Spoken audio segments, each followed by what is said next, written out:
John Turner. I work at the National Renewable Energy Laboratory in Golden, Colorado. It's a Department of Energy national lab for solar energy. It's been around since, 1978.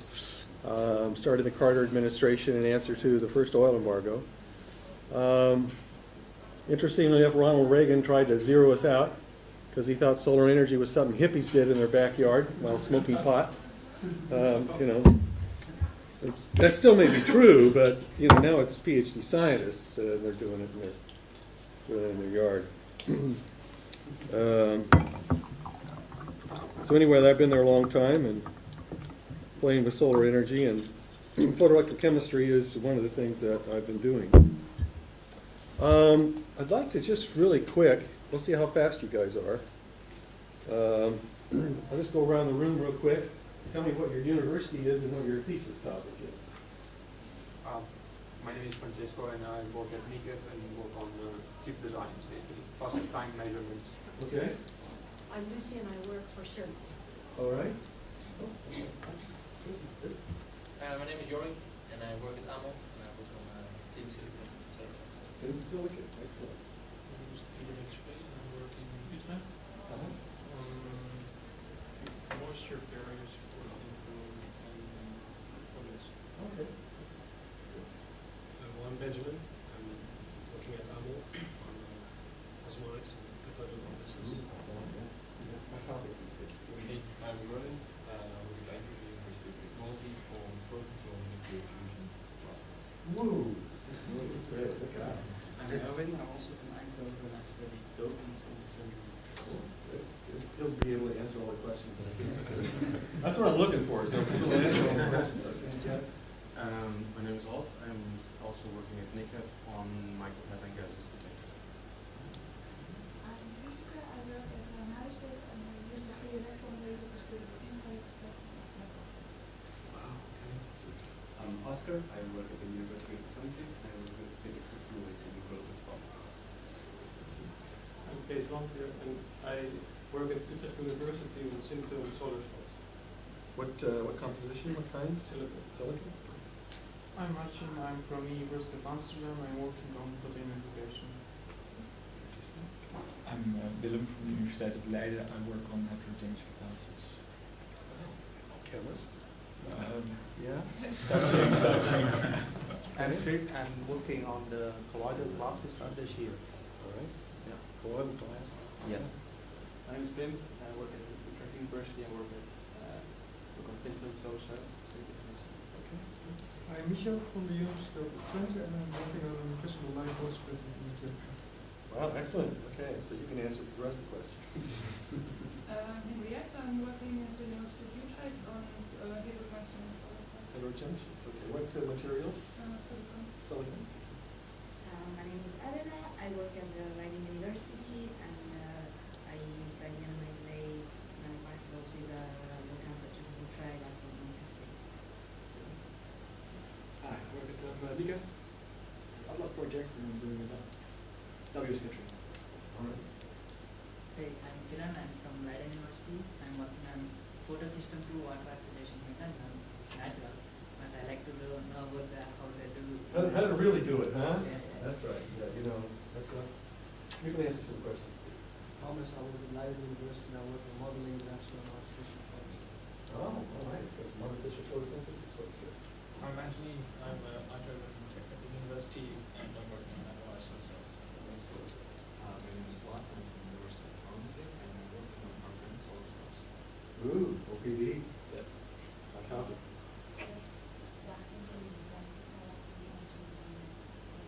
You work on energy and. Okay, good. All right. So we've got quite an eclectic group here. A couple of things about this class. First of all, I'm a national labbie, and us national labbies, at least in the U.S., we don't teach. We just hang out in the lab, or in the office, or travel around the world, whatever.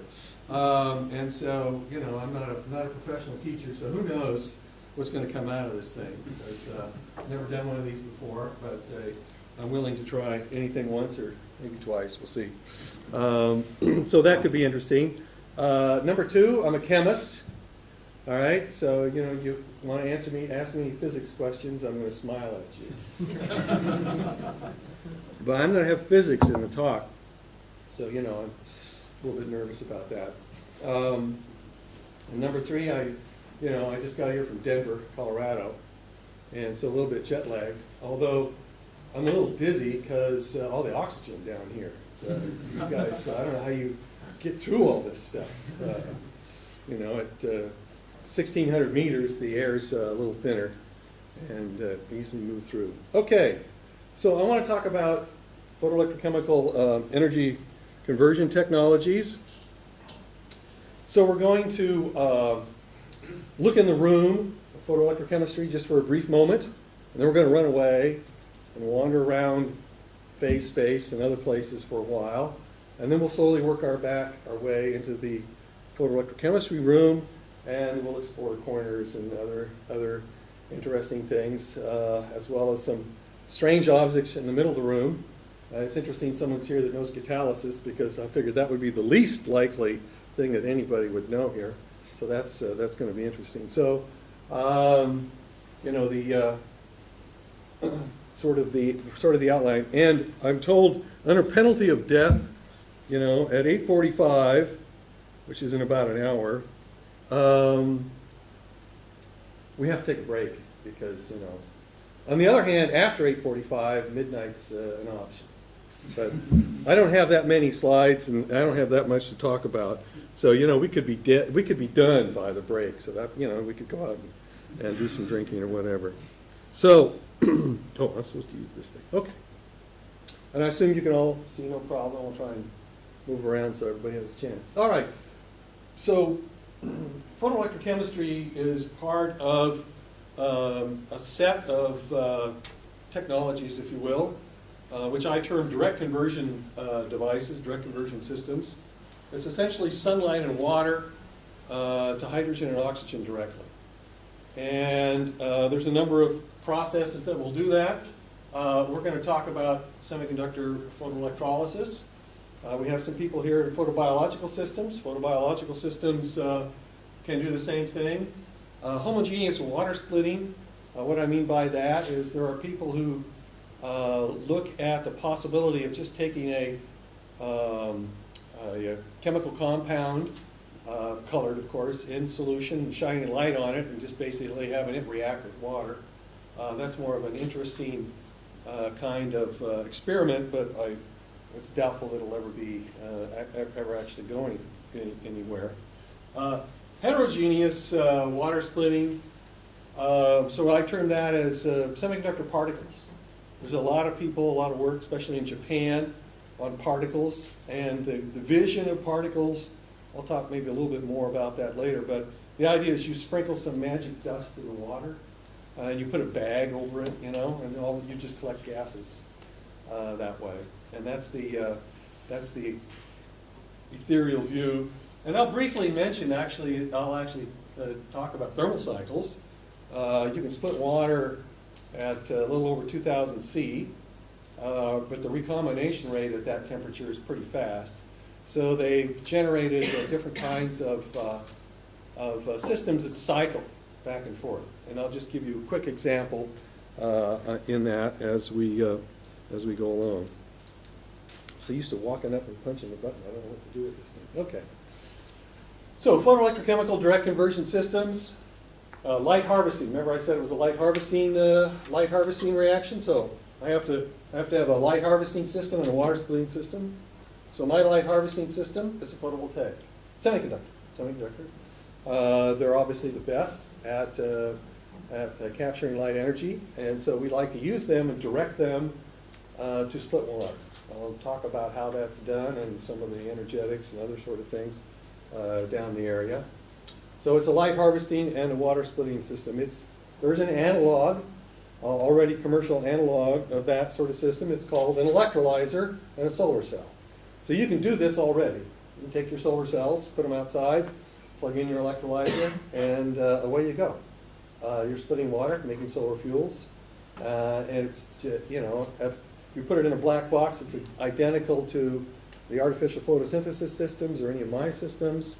So that's our competition, and that's, I want to wander through that phase space for a little bit, because I think it's important, you know, at least for graduate students to kind of understand the environment in which you may end up doing your research or your job. And I think that's something that's been missed in this area for many years, and we're finally getting it looked at, and so we'll talk about that. So some of the things that are an advantage, I'll talk a little bit why this is important. Electron area approximates that of the solar cell. Efficiency can be 30% higher than PV electrolysis. I'll explain how that works. Lower demand on catalytic activity. I'll explain that's basically coupled to this. Some of the capital costs of the electrolyzer eliminated. You eliminate all the plates, but you still have gas handling at the end of the day. Balance the systems cost, because that's part of the electrolyzer. And the semiconductor processing is reduced. You don't have to put in front contacts and all the other stuff, so you can use it directly. So those are some of the advantages, and hopefully at the end of the day you'll understand how they work. So this is the cartoon of how it all works. So you have semiconductors, P and N. I'm sure most of you are familiar with that. And you can stick them in water, shine light on them, and of course they separate holes and electrons. Holes go one way, electrons go the other. And P-type semiconductors push electrons to the light. So here's your sunlight out there. Sunshine, everybody's telling me, boy, Holland in January, it's going to be dreary and dull. I show up here, there's sunshine, beautiful sunset. I don't know what these people are talking about. You guys got it great here. Okay, anyway, so here's the sun shining on the semiconductor. And so it pushes the electrons to the surface where they do reductions, generate hydrogen. The holes go to the back where they do oxygen. And so you can, if you know anything about fuel cells, this is kind of what they call a bipolar plate.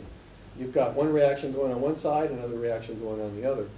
N-types do exactly the opposite. They drive holes to the surface and electrons to the back and split water that way. So that's the concept of how we'd like to see it operate. And by the way, you can interrupt me. I'm used to that.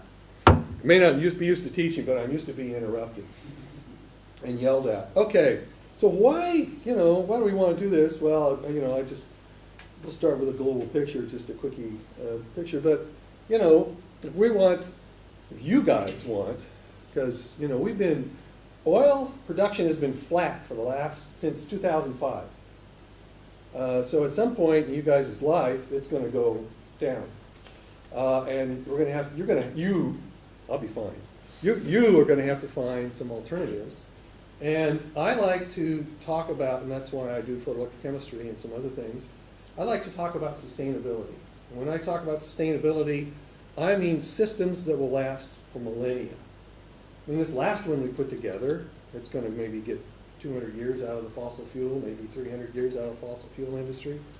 Even if we did nuclear, if we didn't do fusion, if we couldn't figure out fusion, we'd only have about 800 years. I'd like to develop systems, work on systems that will last for millennia. Certainly, if you're using the sun as your source, 4.5 billion years of fuel left. Probably not going to peak anytime soon, so we'll be all fine. But the sun doesn't shine all the time, as we know. So you have intermittent resources and constant demand. You can't hardly see that, but that's not nighttime. So you need a sustainable energy storage system and transportation fuel. And there's a lot of arguments about different kinds of fuels, and we can do that over beer or whatever. But I'm a hydrogen guy. So for me, it's the hydrogen economy. And my definition of the hydrogen economy, production of hydrogen, primarily from water, but also from other feedstocks, probably biomass would be the only other one, is distribution and utilization as an energy carrier. We want to generate hydrogen with various processes because we want it to be an energy carrier. Now, as a chemist, anything that carries energy in chemical bonds is a chemical energy carrier to me. That's gasoline, coal, natural gas, propane, butane, anything that you could burn and get energy out. Wood's a chemical energy carrier. And so that's all hydrogen is. It's just a replacement for all these other energy carriers. And here's the whole hydrogen economy, on one slide. Pretty cool. So you have your energy generation, you have your feedstocks, you have your production. So this is your refinery, basically taking water, generate hydrogen. You can do distribution and utilization in fuel cells, turbines and whatnot. And the idea is hydrogen is the transportation fuel and energy storage. Every piece of this exists today in some form or another. Huge amounts of hydrogen are used, 40 million metric tons a year, split part between refining and ammonia production, both of which are very important to you, food and transportation. And they use huge amounts of hydrogen. So it's used on site pipelines. Of course, you can use it in turbines. Fuel cells are coming on board, and the rest of these are all available. So that's the idea of a sustainable energy future, if you will, on one slide. I just threw this in here just to show you that there is, at least in the transportation fuels, quite a bit of hydrogen being used. You have to do hydrocracking and hydroforming on these heavy crudes. You have to take heteroatoms out. You have to take sulfur, nitrogen out. They come real thick like tar. Of course, you don't pump tar into your car, pump gasoline in your car. So that gasoline came from this really thick, heavy stuff that they pumped a lot of hydrogen into, and that makes it more of a liquid. There's a lot of talk these days about taking biomass and generating fuels. The problem is biomass has even more heteroatoms in it, non-carbon atoms, meaning. So you have to give it a lot of oxygen. And so that takes even more hydrogen if you wanted to do that. So this is quite a bit of hydrogen, but this is even more. So if we wanted to make liquid fuels out of biomass, we're going to have enormous amounts of hydrogen. So this is what I want to kind of put in context of a research program. You have a vision. Okay, I just gave you a quick vision. It goes on for an hour, but we cut it short. And then the idea is, how do you accomplish that vision with research? What are the things that are necessary in order to take on something that big? We're talking $1 trillion infrastructure here. And it's going to take, it took 50, 60, 70 years to build the thing. We probably may not have that much to replace it if we decide carbon's a big issue. So you've got to generate a research program that addresses the issues, and you have to understand what the parameters are, because ultimately somebody has to build the thing. See, my goal in photoelectrochemical research is to have some company, maybe Shell, what the heck, and pick the thing up and say we'll build it and make something out of it. So I have to ask some questions. Okay, if I'm successful in my research and I actually make what I want to make, and I'll give you all these parameters on what it has to be, who's going to use it? Can I be cost competitive? I don't necessarily have to be the cheapest, but I have to be cost competitive. I have to be in the ballpark. I have to be affordable. Because as energy system goes, things will get more expensive. And if we have a carbon issue, of course, politicians are going to put taxes. I already put enough taxes on, but put more taxes on. So, you want to just be cost competitive. Who's my competition? I already told you PV electrolysis. I'll go through that in a second. So what's in development? Can I beat them to market with speed, whatnot? Obviously, I can't now because PV electrolysis is already there. What does it take? Okay, and that defines my research program. That tells me what kinds of things I need to do. So cost, efficiency, materials, and devices. So that's sort of by the end of the evening, I probably won't have to walk up to my computer, and then next time I give a talk, I won't be able to do it because I'm used to using this thing. So we want to make low or zero, actually, what we want to make, greenhouse gas-free hydrogen. And a number of pathways to do this. I said we wanted to look at competition. So it's a number of pathways. that you can make it. Two things to look at this. When you see this, two things to think about. Number one is robustness. Multiple pathways. So if you're talking about an energy system, you like multiple pathways to get to whatever product. And, we sort of have that with oil. We have multiple places where it's found. The largest is still in the Middle East, which makes it interesting, but there's other oil places around. So there's some robustness there. So we have all these different processes that can be used to make hydrogen from solar energy and water. I'm going to talk about this one over here. This is the bio approach and all these others, and I'll just talk a little bit about competition, because this is robustness and competition. Because I want to do this, somebody else may want to do this or this. I have to at least understand what they're doing. So I mentioned this, and I just throw this in because it's an interesting materials challenge. So the solar thermal guys want to split water by cycling metal oxides back and forth. And they've cycled these ferrites, seem to be the best set to do. And so at high temperature, you heat them up, and they split off oxygen at 1200 to 1500 C. And of course, this is in a solar concentrator, so it's probably not going to be working here very well, but in Spain, it'd probably be just fine. Southern U.S. Even in Denver, we have plenty of sun. Of course, we're at the same latitude as Spain, so you might expect that. All right, and then you can lower the temperature just a bit, a few hundred C, and run steam over it, and it'll pick up the oxygen out of the steam and generate hydrogen. And you split water with only thermal cycles. Now, some of the material challenges, of course, when you're running that high, from here, up and down, say 1500 down to a little bit less than 1200. It depends on the material, what these are, what temperature ranges you do, but it's separated about a couple hundred degrees C. At these temperatures, things sinter. You have to have fairly thin films because you need to cycle these things every 5 minutes. Cool, huh? And material movement. You can imagine at that temperature things move around. I mean, they have the solar thermal guys have great visions, but that's what it would look like if they ever made one work. And, you can imagine you've got I don't know, several hundred metric tons of water going up this tower, and nothing comes back. Gases flow out. So it's an interesting thing. Okay. Anyway, competition. Something. I mean, they're trying to do the same thing. All right. So let's talk about this one right here. I said it was commercial, PV electrolysis. All right.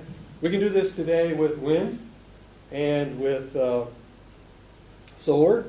Nice parking lot covered in solar panels. We have one at NREL, which I think is really cool. You get shade and they generate electricity. NREL is on its way, and will be soon, to being a net zero energy laboratory. So we've got very, very highly efficient buildings, and we're putting photovoltaics on parking lots, roofs of buildings and whatnot. And we're going to be net, and you can imagine how much energy a national lab uses, megawatts. And so that's pretty cool. Anyway, so you can connect this to an electrolyzer. Electrolyzer is an energy conversion device. It converts electrical energy into chemical energy. And there's our energy that's stored in chemical bonds. So you apply a small voltage across the 2 electrodes. It's not much, 1.6, 1.7 volts. Thermodynamics for water is 1.23 at 25 C. And you can split water. Again, it's commercial, been around a long time. I'll show you a picture here. There. So, this plant operated probably about when your parents were born, From 1948 to 1990 in Norway, it was connected to a hydroelectric plant, generating 70,000 kilograms of hydrogen a day. And it's connected, it was for ammonia production. So that would be, if that was in fuel cell vehicles at 100 kilometers per kilogram of hydrogen, that's 7.5 million kilometers a day in transportation fuel, if you think about it that way. So this went from 1948 to 1990. Any guesses as to why they stopped in 1990 when it ran that long? I mean, basically it was 100% on all the time because, you know, you just take a unit out and you fix that, so they have all these individual units, so it never had to shut down. Anything, any idea? Norway found natural gas in the North Sea. And natural gas is very easily to be turned into hydrogen via steam methane reforming. And so the electrolyzer farm got shut down. But, you know, that's almost, well, that's over 40 years worth of operation continuously. So that's something that we could do today, connected to wind farms, whatever, in large scales. So that's competition. At the end of the day, though, what you guys want out of a system like this is how much is it going to cost me to fill my vehicle, my electric car. By the way, these electric cars are hot things, man, let me tell you. High-end torque, you guys know about torque, I assume. And you have infinite torque at 0 RPM, and so electric motors really take off. My neighbor has a Tesla, you know, one of these battery-operated things. It's a Lotus. And he's had it less than a year. He's on his 4th set of tires. He keeps turning the traction control off. Well, if you can afford $100,000 for a Tesla, you know, what's another few $100s every few months for some tires? Anyway, so with electrolysis, through Faraday's laws, we know how many kilowatt hours it takes to make a kilogram of hydrogen. If we know how much a kilowatt hour is, we know how much the hydrogen is going to cost. So this is going to be in dollars, so you guys can convert back and forth. But anyway, so this is thermodynamics right here, 39 kilowatt hours per kilogram.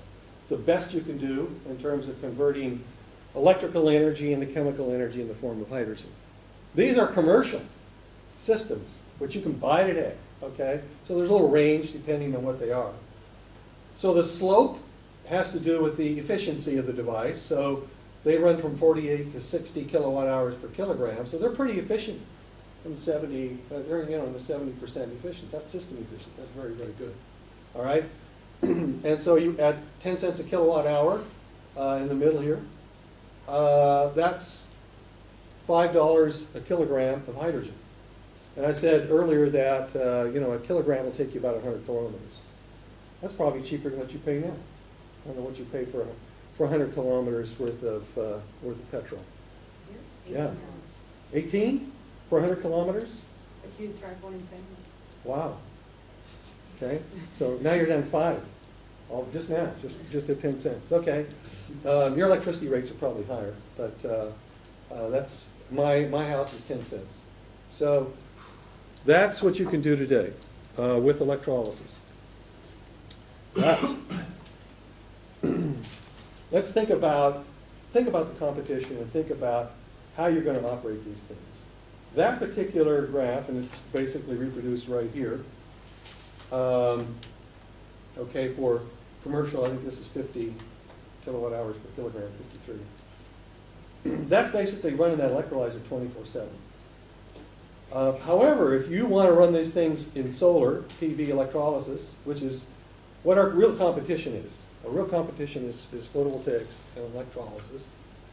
Okay, that means you can only run it about 6 hours a day. Even in Spain or in Denver, it's average is 6 hours, 6 maybe 7 hours a day. So if you want 50,000 kilograms of hydrogen a day, you can go out and buy the Norsk Hydro electrolyzers, and they'll make 1,000 kilograms a day each. That's $50 million. And you've got yourself an electrolyzer farm generating 50,000 kilograms a day, and it's working along this line here. And the little bit different here than what I showed you earlier, this has the capital cost of the electrolyzers in it. So if you extrapolate this line down, again, this is thermodynamics, to 0 electricity costs, you're still paying $1 a kilogram for the hydrogen. That's the capital costs of the electrolyzers. That's just basically what it costs to put this electrolyzer farm in and run it. So even if your electricity is free, it's more than $1. But now if you want that same 50,000 kilograms, but you can only run those electrolyzers for like 6 hours, all right? Now you have to have 4 times more electrolyzers because you can only operate them in 6 hours. So if you want that 50,000 kilograms, here's that intercept now again because you've got to have 4 times more electrolyzers. So now your 10 cent a kilowatt hour electricity, so that's what the capital cost does, adds $2 a kilogram, is now up here. Photovoltaic electricity is around 19 cents in the US and Germany. I think it's actually less than that. That's up there. So that's how you have to think about these research projects. You have to understand the competition and what you need to do and how good you have to be.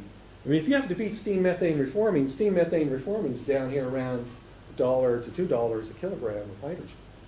But you're not going to have to beat that. You're going to have to beat PV electrolysis. And with that, because the capacity factor is only 20–25%, so that's what we have to beat. Now, so you look at that and you say, well, that's awfully expensive hydrogen. We need to generate an alternative approach that will use sunlight and generate hydrogen, and that's what photoelectrochemistry is all about. Okay, I'll talk to you about these systems, and I'll jump into some techno-economic analysis here. But photoelectrochemical systems, they have an innovative approach, and this same thing is true for some biological systems. Significant cost reductions for solar hydrogen production. Now, this is a techno-economic analysis, okay? Big word, techno-economic analysis. I hate these things. So DOE and others, industry actually uses them to try and get an idea of how much something's going to cost. So if you invent something, then they do this techno-economic analysis, and they basically engineer whatever you invented. If it's a new solar cell, whatever, they go through all the whole rigmarole of engineering a whole system around it, and then they cost it out. And so these guys came to me and a couple of other people and said, well, if your systems worked this, that, or the other way, what kind of designs do you have, what kind of that? And Department of Energy will use these things to cut programs. I mean, if you're absolutely perfect, and there's just no way you can have an affordable system, you can go bye-bye. So, you're very careful with these guys. Fortunately, we came out okay, but it's very nerve-wracking. Anyway, they do this techno-economic analysis, and they do these sensitivity plots, which says, if you're this bad at efficiency or this good, and the thing lasts this long or it doesn't last as long, it costs this or costs that, what's the ultimate cost of the hydrogen? And that's this little thing here, and we affectionately call that a tornado plot. You guys probably don't have tornadoes here, but even in Denver, we've had some pretty nasty tornadoes. But anyway, so there's your funnel cloud. And it basically gives you a variable based on whatever you can do for the cost of the hydrogen. So you basically have some baseline pieces, okay, which is a 15% energy conversion cell, a certain cost, and a 10-year lifetime. If you can make the efficiency 25%, the cost goes down to $285. Efficiency lower than that, I can't even read that from here. I'll have to remember to change that. It's like $5.95, something like that. The cell costs, lifetime is kind of a smaller piece. And so the engineers come back with this, and you look at that and you say, okay, I want to put together a research program that addresses the most critical element of this technology. And furthermore, what elements are important that I have to address down the line? Well, the most critical element that you have the biggest handle on is the efficiency. Okay? The next is the costs, what kind of materials you use. Now, they've got some pretty expensive materials here, $450 a square meter, which is pretty expensive. And the lifetime is not as important. Everybody talks about lifetime in these systems. Turns out, if you had to replace it every 5 years, it wouldn't be all that bad. So that's how you think about focusing on particular research questions, scientific questions, based on what you ultimately want to end up to do. So I went back to these guys since they bugged me, and I went and bugged them. If I was perfect, how low could I go? And, so if I could do a 25% water splitting system, fairly low cost per square meter, $2.55 a kilogram. Now that is, not quite a tenth of what PV electrolysis costs. So that is pretty good. And it's getting close to where steam methane reforming is, and probably would be if it got a carbon tax. In the US, some of you may have heard this, we've got this new program called $1 a watt. They are trying to put together systems that are $1 a watt installed. I think Germany's around $3 a watt installed. US were more like 5 or 6. But if you do that, that's really cheap material. It doesn't change things much. So that's encouraging. If I'm successful and I manage to generate a material, there I have it. I just threw this in because I notice, everybody likes to have their cars and run around, particularly in the U.S., and I picked the SUVs. The SUVs in the States are as ubiquitous as your small cars are around here. It's just absolutely amazing. And of course, they chew up all kinds of fuel. So these are Toyota vehicles, and Toyota says we're going to have these available for sale in 2015, which isn't all that far away. And so you can ask the question, well, how good are they? The issue, of course, with hydrogen is always the range. How far can you go? And it turns out with these vehicles, 650 kilometers per fill-up. That's not bad. They use 6 kilograms, so if you're paying $5 per kilogram, $5 or $6, that's $40 for 650 kilometers. That's not bad. No output. So, the technology's there, ready to go. We just have to get it. Okay, so back to this. All that, we wandered around just because we want to ask scientific questions that are meaningful ultimately to industry. Because at least for this program, for this kind of research, we ultimately want to have an impact in society and energy conversion technologies. And so we need to understand what does it take to put together a program. We want to ask the right research questions. So you're back to your solar energy again. And we're going to do our photoelectrochemical hydrogen production. And now we're going to focus on the questions that are important. And by the way, I don't know how militant I'll get later on, but just as a comment on the field of photoelectrochemistry, I would say pretty much not a damn thing worthwhile has gone on in the 30 years, or 40 years now, that it's been going. And I'll explain to you exactly why. But so I tend to get a little militant about the technology and about the vision of where it is where you want to go with this.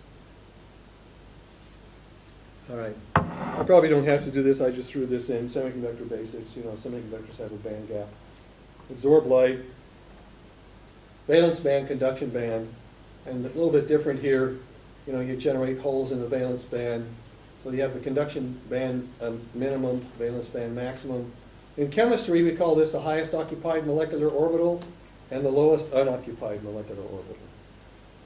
So you'll sometimes see that in molecular things. It's exactly the same, and the gap is the same. And so here you have the concept as it operates, or at least as we see it. So you have your semiconductor. You shine light on your semiconductor. You generate holes in electrons. The electrons, of course, depends on whether it's P or N, right? The electrons can go to the surface and go out in solution and do a reduction. So there's an acceptor out there. That would be hydrogen production in this context. It could be CO2 reduction. You can also use this to reduce CO2. So we could make methanol or other kinds of reduced CO2 products. I don't think that's a viable future, but it can certainly do it. So the holes can go to the surface, and they're basically electron vacancies, right? So they can pull electrons out of solution or out of the whatever couple that's in there, and that makes oxygen. So you have your solid, your semiconductor, in contact with a liquid electrolyte. So it's not a, it's not a classic solar cell, but it's a semiconductor. Now, interestingly enough, putting a semiconductor in a liquid instantly generates a junction. It's a Schottky junction, effectively. Looks just like a Schottky junction, but it's basically instantaneous, and it works with any semiconductor. You can throw any so it's a great way to do studies of new semiconducting materials, because all you have to do is throw it in water, or you can actually use organic solvents. You get your junction, and you can get band gaps and diffusion lengths and lifetimes and all kinds of things. And you don't have to try and figure out how to make a either a heterojunction or a homojunction out of the thing. So here is the order of things when it comes to splitting water with this. Light absorption, carrier generation, separation, and delivery to the interface. That's physics. That's you guys, or some of you guys anyway. So that's the parlance of physicists. Okay, electron transfer, catalysis. That's my area. I'm an electrochemist, so that's what I do. Product formation. Okay, now that then goes to the engineering part, because you form the product, you have to get it out and move it around the same. So that's engineering.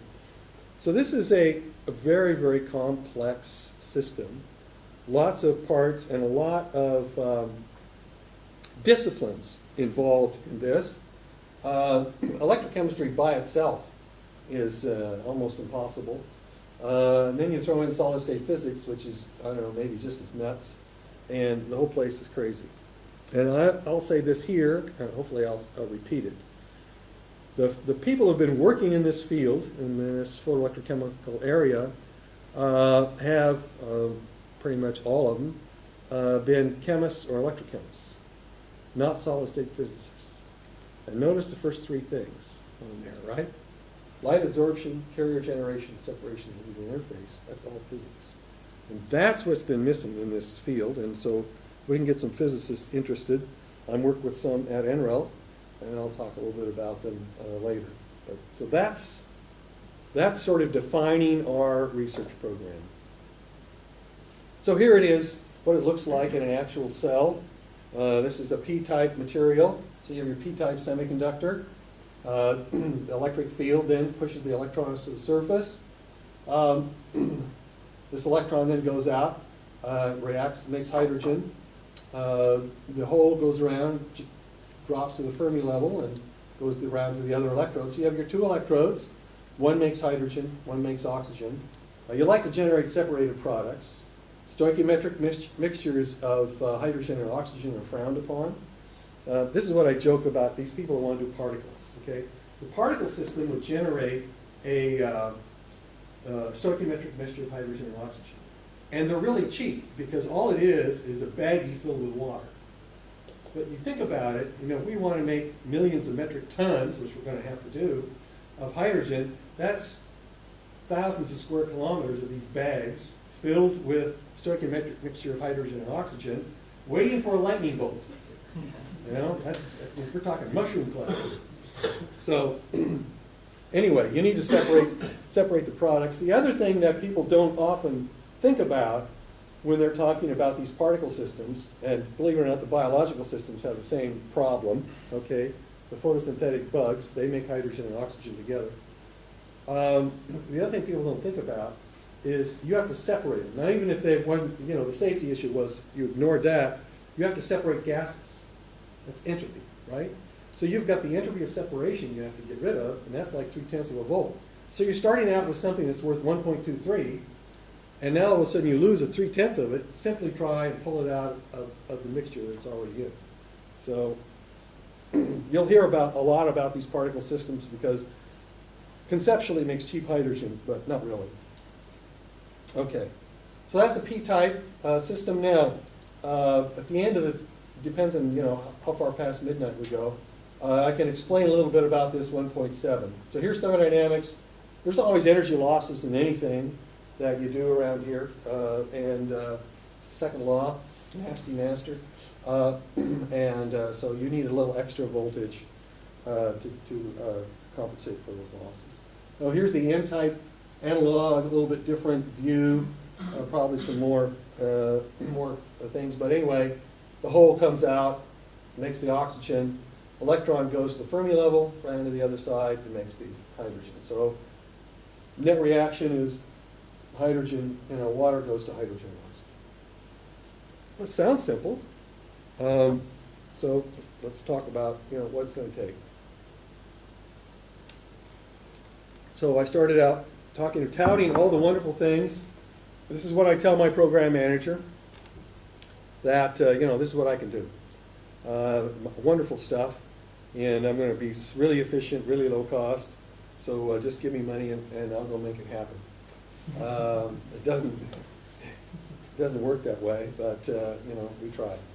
So we're going to talk a little bit about why this efficiency and this, why is that important. So we're going to use the sun. We're going to use the sun as our energy source. And we're going to convert photons to electrons. That's what semiconductors do. Except now, we're fixed by the solar flux. How many photons per second, how many Einsteins, if you will, how many photons per second per square meter or per square centimeter do you get?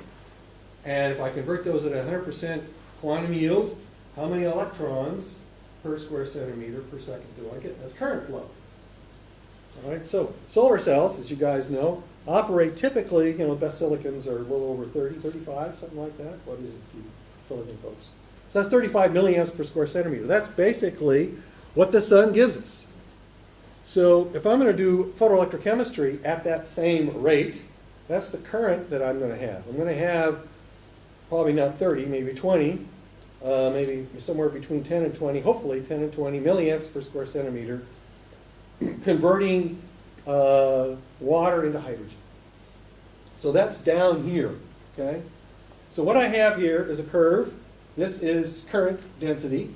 So this effectively is the rate of hydrogen production. You can think of the rate of hydrogen, current rate of hydrogen production. Okay, and this is voltage, so this is energy. My hydrogen's worth 1.23 down here.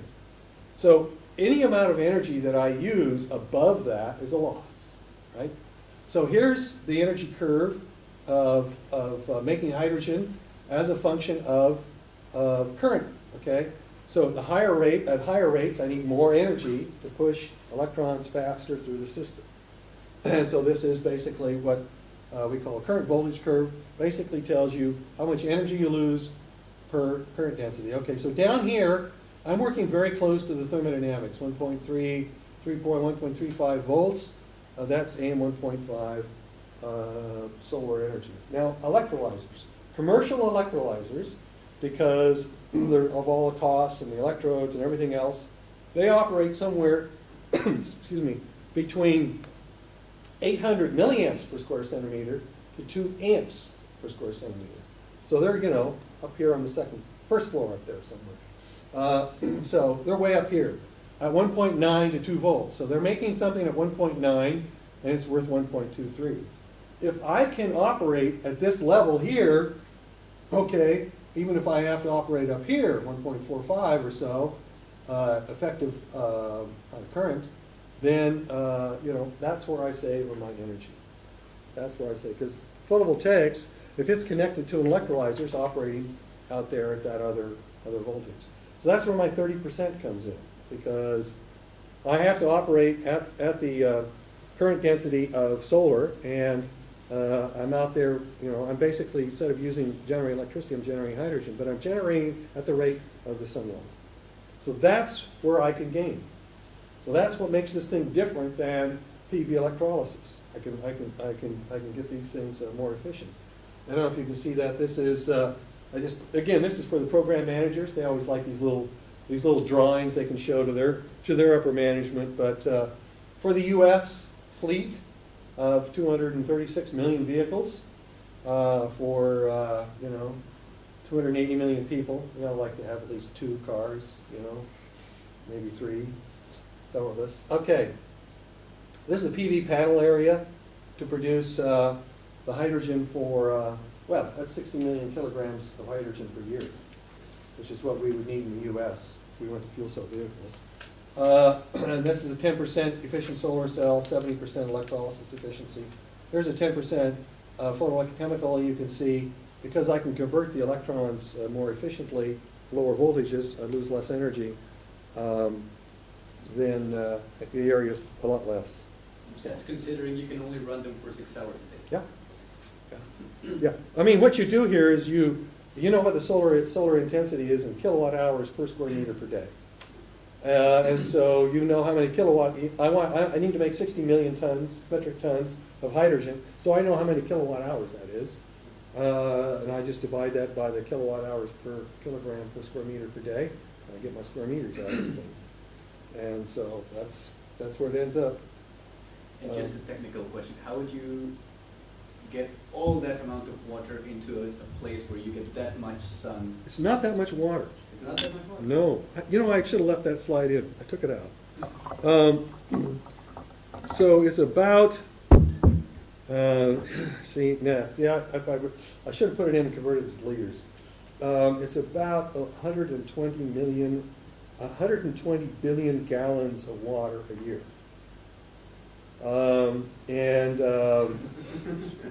The average, 120 billion, in the U.S., we use 3.8 trillion gallons of water just for domestic use, you know, taking showers, that sort of thing. The biggest user of electricity, of water, and it rivals that of agriculture, is thermoelectric generation, cooling towers. You guys got them around here. I came on the train from Delft and saw all kinds of cooling towers out there. And that uses 70 trillion gallons of water a year in the U.S. Now we generate a lot of electricity with coal, and so we use a lot of water. But nuclear energy is the same.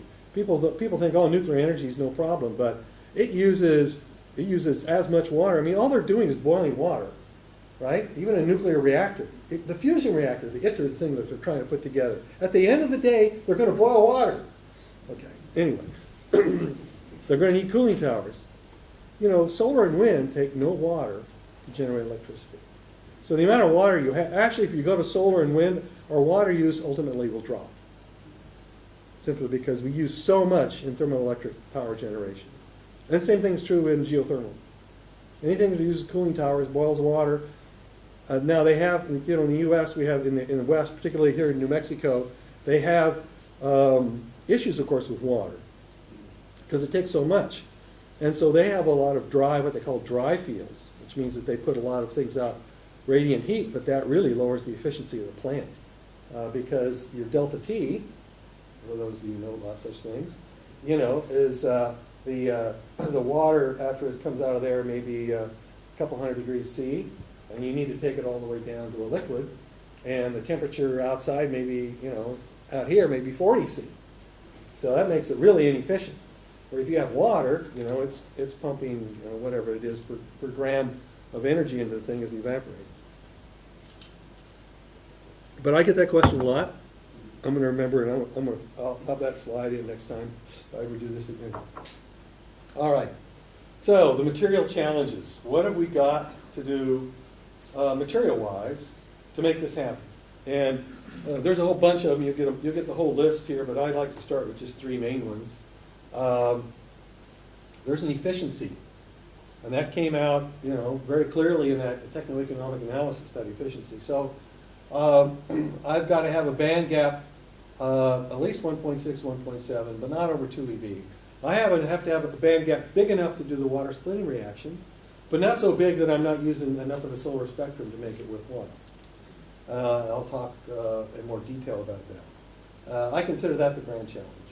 Material durability, it's got to be stable in aqueous solution. I'll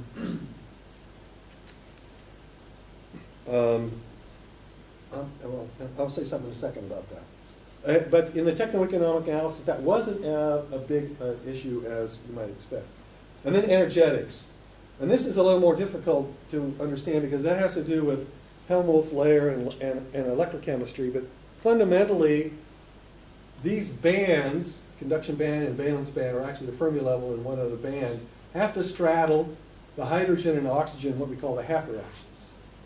So the reaction of water to hydrogen and the reaction of water to oxygen have to be in between these energy things in order for that to happen, and they all must be satisfied simultaneously. I think I may have a slide, but I want to say it here because I may forget. Material durability. And I should have said this thing when I talked about conduction band minimums, maximums, highest occupied molecular orbital, lowest unoccupied molecular orbital. In semiconductors, most semiconductors, okay, this transition from the valence band to the conduction band is bond breaking, right? These are bonding orbitals here. These are anti-bonding orbitals here. Now, there are some materials like iron oxide where they're DD transitions. So it's bonding to non-bonding, but nonetheless, that's bond weakening. So in the solid state, in a silicon solar cell, you don't care. It's, you're breaking the bonds. So what?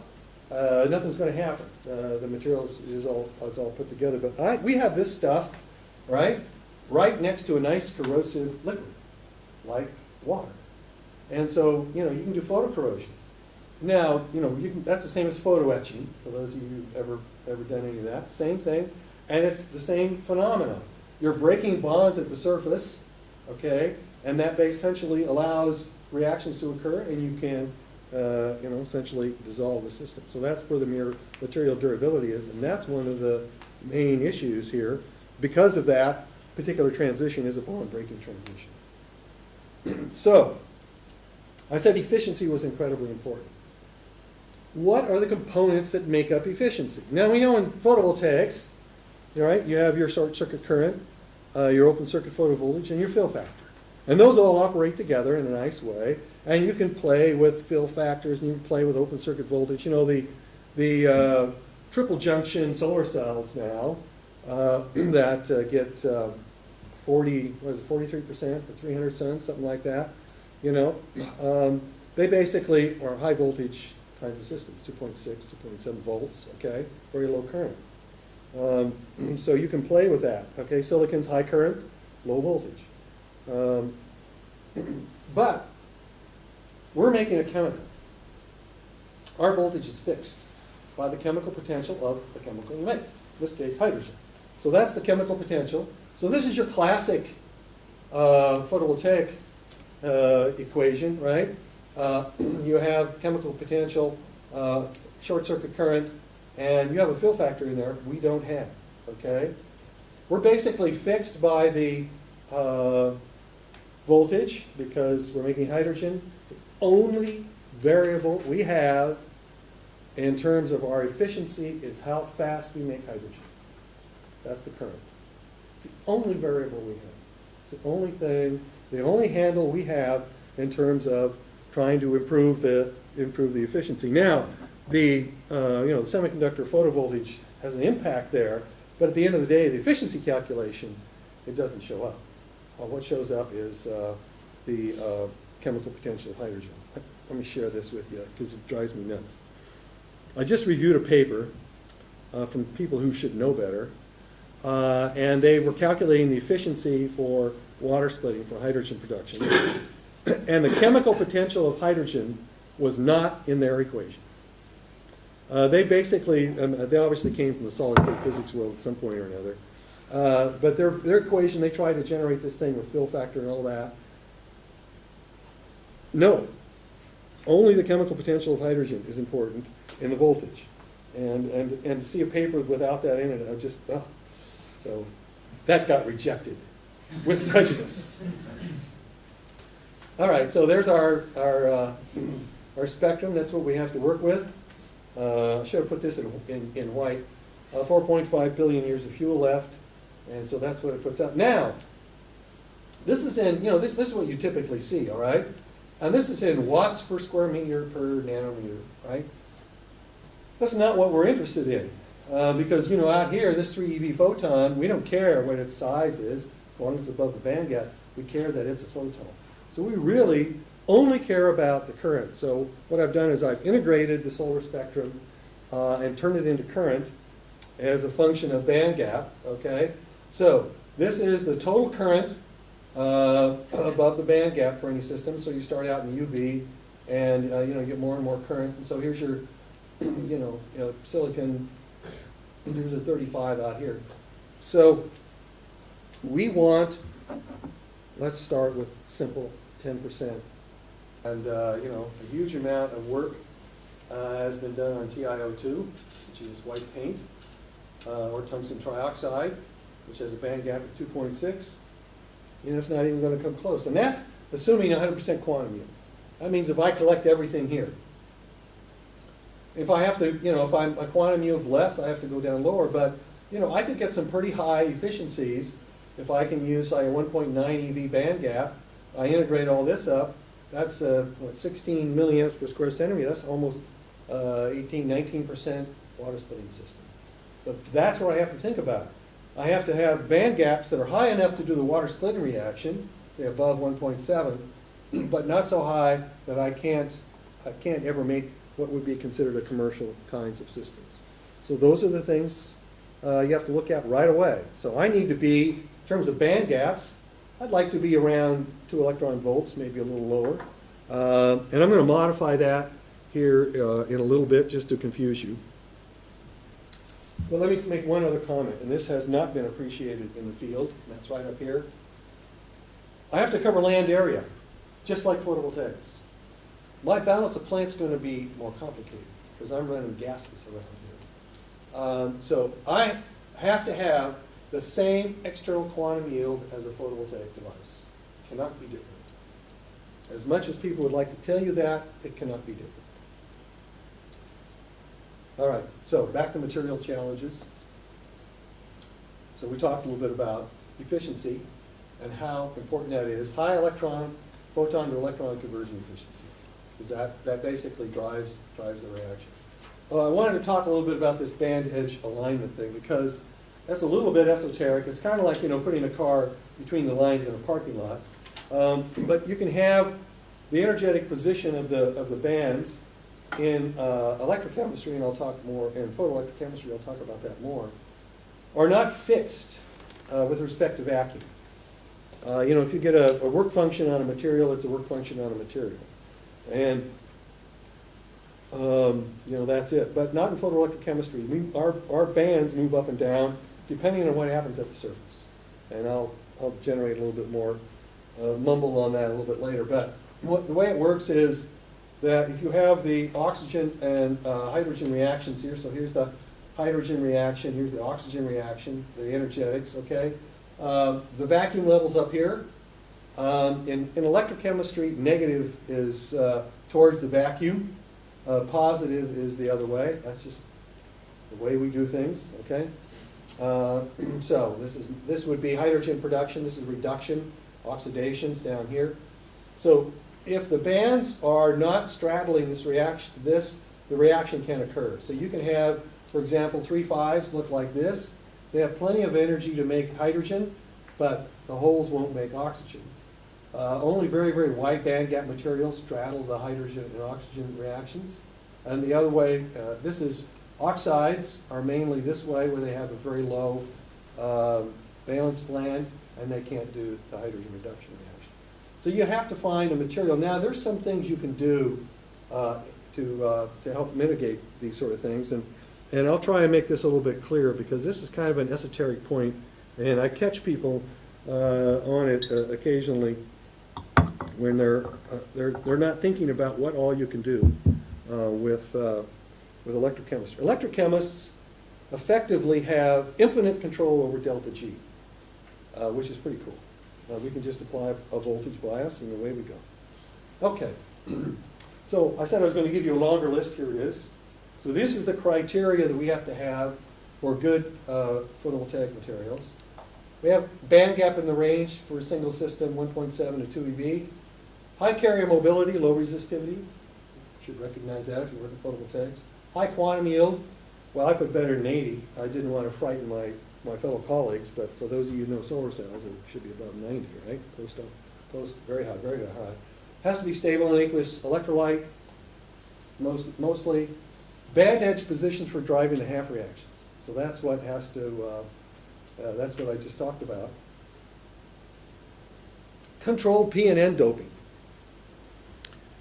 You will never, almost ever, hear anybody in photoelectrochemistry talk about controlled P and N doping. You will never, ever hear them talk about ohmic contacts, which is just frightening, for solid-state physicists. So you can ask somebody if their iron oxide that they put it on this FDO glass or whatever, is the contact ohmic? Well, they're not going to know. They may not even know what you're talking about. Low cost and high volume synthesis.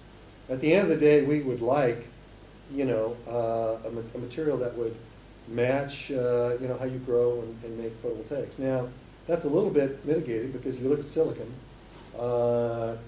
it's, the price is where people said it could never happen. High catalytic activity for both half reactions, so we'll talk about it. So it's much more stringent than photovoltaics.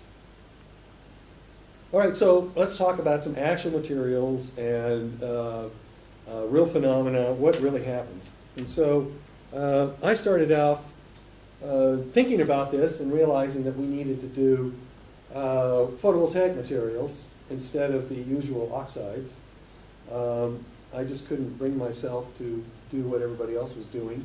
And so I started, at NREL, NREL invented the tandem solar cell. Sarah Kurtz and Jerry Olson invented the solar cell, the gallium, I'll show you here in a bit, gallium indium phosphide, gallium arsenide. But they're working with gallium arsenide, and I looked at that, gallium indium phosphide, and I said, this is really good stuff, okay? It has a band gap of 1.8 electron volts, which is where I said it about needed to be, okay? However, the band edges, so here's the hydrogen reaction, oxygen reaction.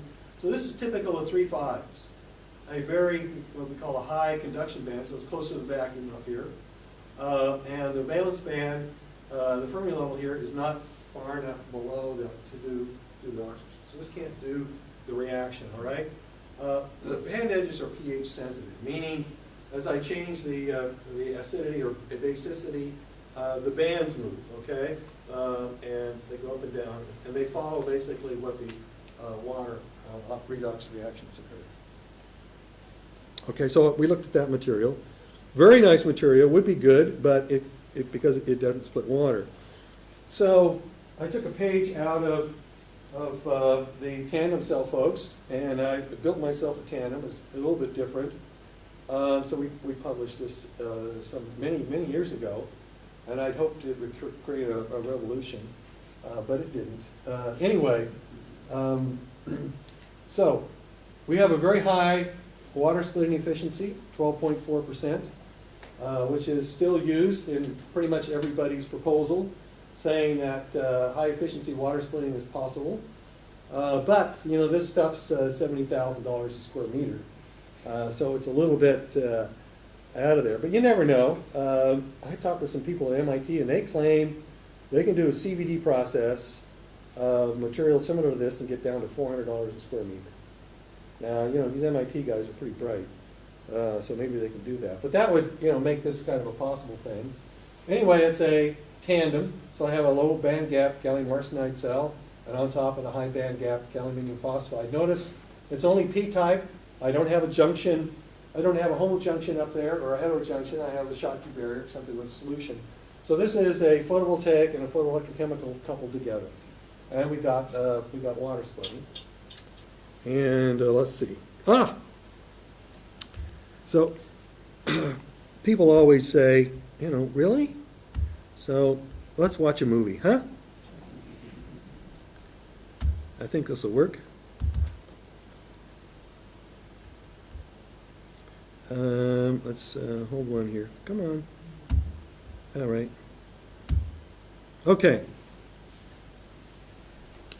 So what we have here is the cell. This is basically encased in epoxy, and it's shorted to this electrode over here. So what you saw is it's sitting in a lamp, and the student basically shorted the 2 electrodes out. Let's see if I can. I don't know if I can restart. It will let me do that. Press and hold to rewind. Huh? Nope, won't do that. Oh, there we go. Yeah, I can grab it and move it, yeah. Trouble is I'm using a pad. All right, anyway, So it's in the light, student connects it externally, there you have, that's hydrogen. That's water splitting. That's the real thing. And we're going to back off here just to prove that we aren't secretly connected to a huge DC power supply. So he's going to turn the light off and then back away, and you'll see it's a essentially shorted together, which is basically how you operate. You want maximum current, so it's got to be at short circuit. And so there you have it. Nothing up our sleeve. This is outdoors. Now this one's harder to see, especially in this light. And the student who took the picture, I think they were out late the night before, so it's awfully shaky. But nonetheless, we have a solar test pad at NREL, and Denver gets 300 sunny days a year, and this thing's almost like at 6,000 feet, which is 1,800 meters or something like that. So it's up there pretty high. So we get some good sun, and we can do a lot of these measurements. Anyway, you can say you've actually seen real water splitting. There it is, in all its resplendent glory. I have another version of that with music, but we'll skip that.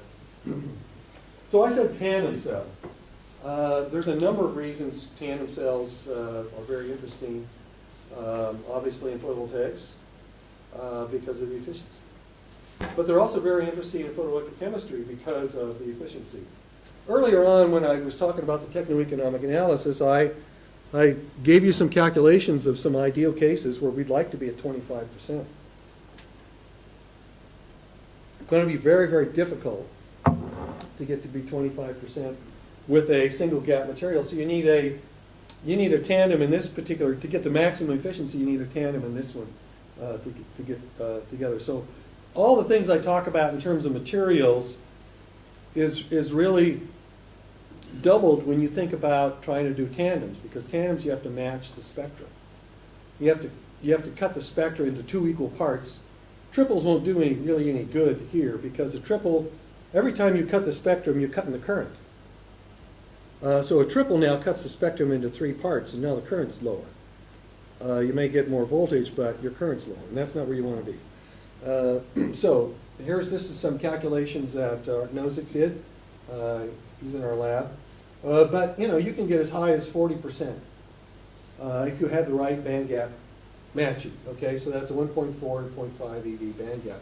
So this is a contour plots, and I'll get back to this. But the point of this is, ultimately, I think, if this field is going to be successful, we'll need some kind of tandem device. And right now, there's no materials out there that would give us this kind of combination. So that's one of the things that photoelectrochemists have to do. Or if you want to work in this area, you have to do. So this is the tandem, and it was basically, it's been talked about since the 70s.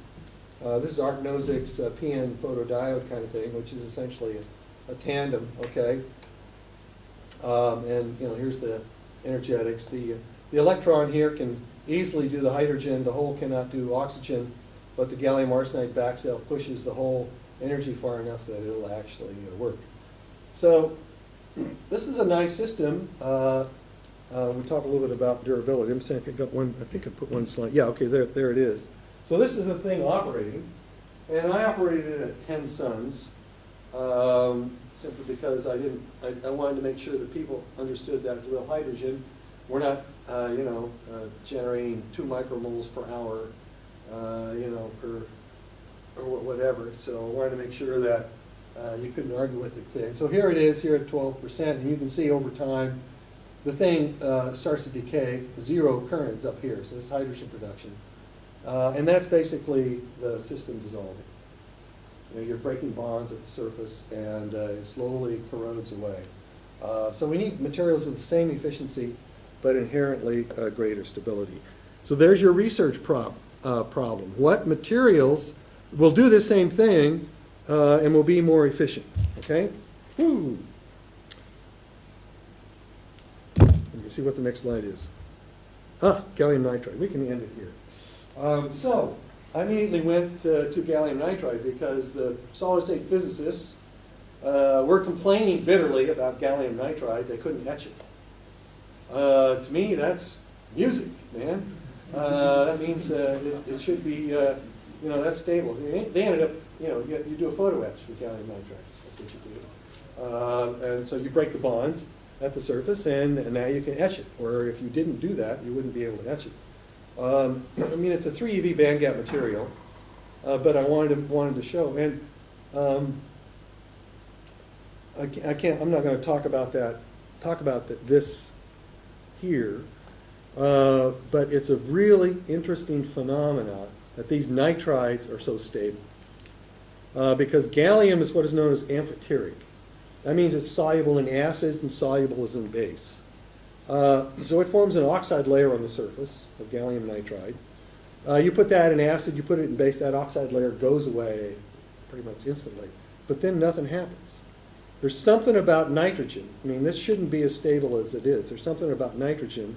And you'll see as we move on to the next subject, it doesn't take a lot of nitrogen to really change the interface. And so we're trying to work with some theorists to try and figure out what's going on in the electronic structure at the surface that nitrogen provides such a stable environment. So that's one of the interactions. We're also trying to do some work at one of the light sources at Berkeley. So it's 8:45. I think that's when we're supposed to break for 15 minutes. Jog around outside, cool off. All right, and we'll reconvene for more nitrides and other assorted goodies at 9 o'clock.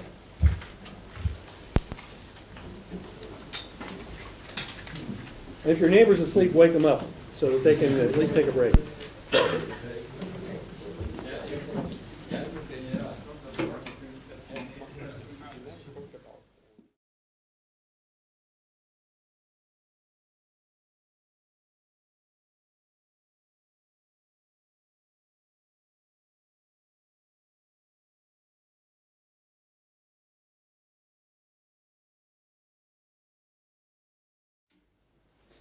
Okay. All right. Well, that was a nice break. Now we're supposed to go to 10, right?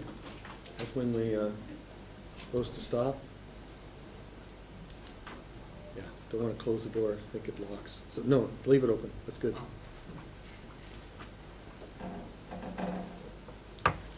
Okay. Some good questions at the break. Hopefully, I have slides to cover those questions. So. For some of you, the things will be redundant. Okay, we were talking about nitrates. So we did some work on gallium nitride. If you really want to be confused, this is what corrosion scientists use to determine how stable a material is. I have a bunch of corrosion papers. It's corrosion science is enough to drive you nuts. So anyway, what this tells us is the gallium nitride is very stable. And it splits water. It's 20 minutes to explain those things if you haven't been into these current voltage plots. This is a log scale. So it shows excellent stability, and it splits water. Yep. Go ahead. Where are you going? Leave the door open. Yeah. Okay. But it's a 3 eV bandgap. So, it'd probably be okay on the moon, where it's AM0, but not at AM1.5 where we live. So the idea is, how do we take advantage of nitrogen and what it does in terms of the stability and get lower band gaps. So I'm going to talk about a bunch of experiments that we've done. And you'll notice, I think in all of these, there's no papers being referenced because it hasn't been published. But we'll get there eventually. So we started with gallium nitride. And of course, we're in the 3.5 land, so we looked at gallium phosphide. And in talking with our solid-state physicist friends, they said, well, we can throw in a little nitrogen into the gallium phosphide and make a direct gap material. Gallium, somebody asked me the question about whether or not these materials need to be direct gap. With 90% certainty, yes. Any new material that you get, you want to have a decent solar cell, needs to be direct gap, because you'd like to do thin films, like they do with cadmium, copper, and biselenide. Now you have to modify that a little bit, because silicon, obviously indirect gap material, but you have to beat the hell out of it to make sure the purity is high enough so that your lifetimes and mobilities are good enough. But anyway, we'd like a direct gap material, not an indirect gap material. So this is pretty cool. You narrow the band gap. There's a band gap Boeing that goes on here, so it really drops fast. There's problems in morphology at higher nitrogen concentration. That's because of lattice matching. I'll talk a little bit about that. I'm sure most of you guys probably, or some of you at least, know more about it than I do.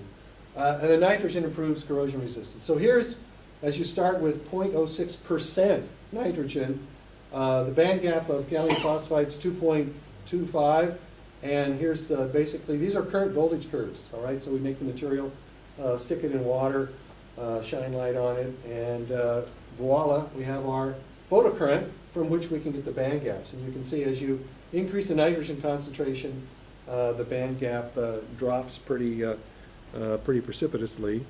And so this is some work a student of mine did, Todd Deutsch, for his PhD. But here's what was in the literature, and this is our study. So there's a little bit of variability here in terms of where things are. Part of the problem is quantifying the nitrogen in these things. When you've got that low a nitrogen concentration, it's hard to quantify those kind of things. But anyway, the direct gap occurred, at least for our experiments, at really, really low, a lot lower than the theoretically predicted system. So again, this is something we don't understand. We'll have to work with the solid-state physics world to figure it out. But we're getting the band gap down to where it needs to be, which is around 2 electron volts and lower, if we want to have a decent material. And so you can grow it on gallium phosphide for a while, and then you end up with so much nitrogen you can't grow it on there any while because you have to have lattice match.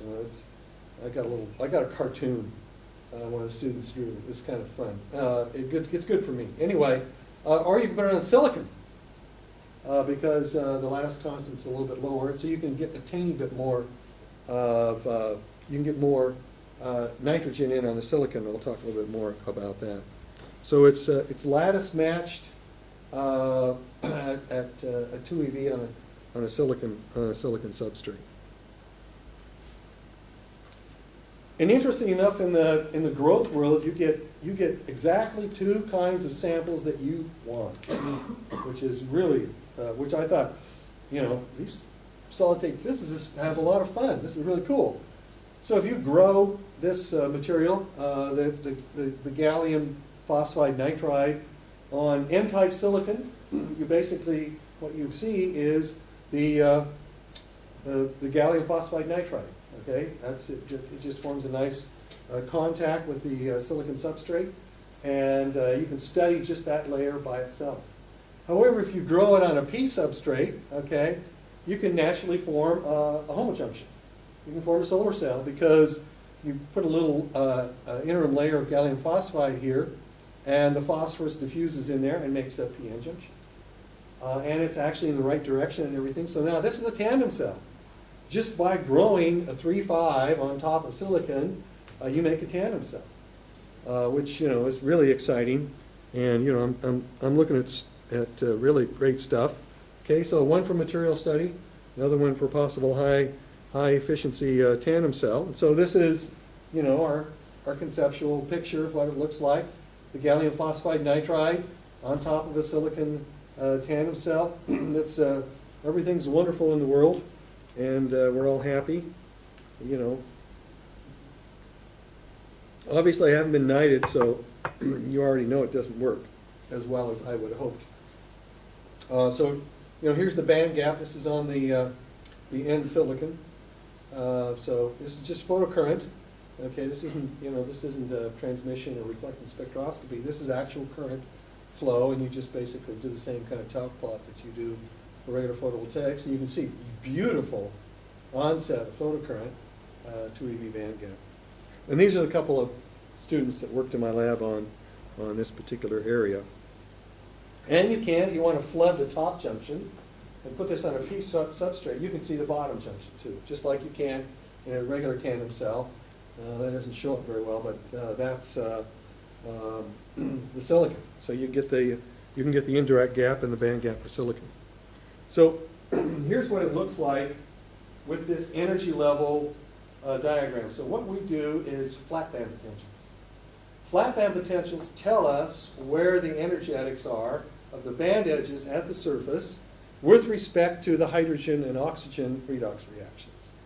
And so we do classic measurements that the photovoltaics people do in terms of trying to find flat band potentials for various and Schottky barriers for various systems. You can do Schottky plots, impedance spectroscopy, if you will, apply an AC voltage of various sorts and look at it. You can do open circuit photovoltage, and we do also onset of photocurrent, all of which sort of give us reasonable numbers. But, so what this plot's telling us, this is pH running from acid to base. So here's strong acid, strong base. And we look at all pH ranges because we aren't sure with these materials where they're stable or where they're most active. So here's oxygen evolution, here's hydrogen evolution, the vacuum level's up here. So this is a flat band potential for the material by itself, the gallium phosphide nitride. And when you put it on top of a tandem cell, it drops down here. Now this is where it needs to be. So this is essentially a P-type material. And so you want this level here to be down below here, essentially the Fermi level, right? Fermi level has to be down below that oxygen reaction for it to occur. And when you put the tandem in there, the silicon, it does indeed go there. It matches. Now, notice this thing's moving. The flat band potential, or the Fermi level, with respect to vacuum, is moving depending on pH. So this is one of the things that's different about photoelectrochemistry than solid-state physics, because you can change the relationship, the work function, essentially, by changing the charge at in this case, the charge on the surface, but in this case, or the pH. And you could change it by, 800 millivolts, which is pretty interesting. There you have it. Oh, and this is just basically, the arithmetic for what goes on, Nernst equation kind of thing, as to why, the hydrogen and oxygen reactions depend on the hydrogen ion concentration, and as you change that, that changes the reaction. It doesn't change delta G. That's fixed, but the reaction versus a reference, if you will, does change depending on what the pH is. So that's what you're looking at there. Whoops, I'm going to do this. Okay. I wondered about this one. Yeah, I think you can sort of see. So, we tried various aspects of these materials to try and find something that would give us some really good material properties. And so we made various ratios of various thicknesses. Okay, we did a little back surface field. We even add a little arsenic, because if you add arsenic, arsenic's a lattice expander. It's a big atom, it expands the lattice. So then you can put more nitrogen. Nitrogen's highly electronegative, so it's pulling the lattice together, lowering the lattice constant. So you can see they all basically come down, and they could split water in one form or another. And so that's this band edge alignment thing. So that has to happen. And that's a chemical reaction at the surface. That's chemistry at the surface. That's determining the energetic position, the work function. And so that's something you have to worry about. So that's what's going on here. We're starting with this picture here, actually, where the valence band is not low enough. And we move it to here by adding that extra voltage on the back. I'll talk to you a little bit about a different way to do that. So here it is, our famous experiment. We were hoping for much better. Remember I said you needed 8 milliamps per square centimeter if you wanted to be at 10%. So we're splitting water here. Here's your zero current level right here. And we have all of 150 microamps. It splits water. Now, there's a lot of people who've made a big deal out of currents that low, splitting water. But it does split water, very low efficiency. The gallium phosphide nitride does have enhanced corrosion resistance. I think I've got a picture of it here in a second. But it has very, very poor electronic performance. And if those of you who ever looked at any of nitrogen work, I think you'll understand a little bit about what's going on here. So we worked on various things and finally got it all the way up to 0.74% efficiency. Now that's about where photosynthesis, if you look at the land area, photosynthesis covers, it's somewhere around that. So, you know, we can almost do photosynthesis with this very interesting material. But this is an acid, different things, but you can see this is zero current up here, so this is hydrogen evolution. So it does split water, but extremely low efficiency. See, I've reverted back to, didn't take very long. So here's this stability plot. And basically what you do is you put it in solution, you etch it, and then you take the solution, you analyze the solution for gallium, and see what you get. And from that, then you know what the corrosion is. And so higher bars is bad. So here's the gallium indium phosphide. And we're doing this is an experiment, corrosion experiment under illumination. So we have light on the thing, we run it for 24 hours, then we measure the solution. And gallium indium phosphide just etches away. Gallium phosphide's actually more stable, which is interesting. Here's gallium phosphide by itself, a little bit of platinum. Here's the gallium phosphide nitride with 0.2% nitrogen. You can see the difference that just adding that little bit of nitrogen is.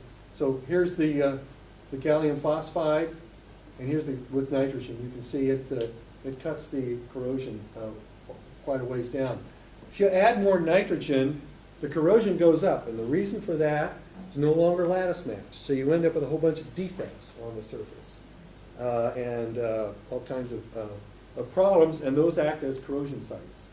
So you expect it to go lower as you add more nitrogen.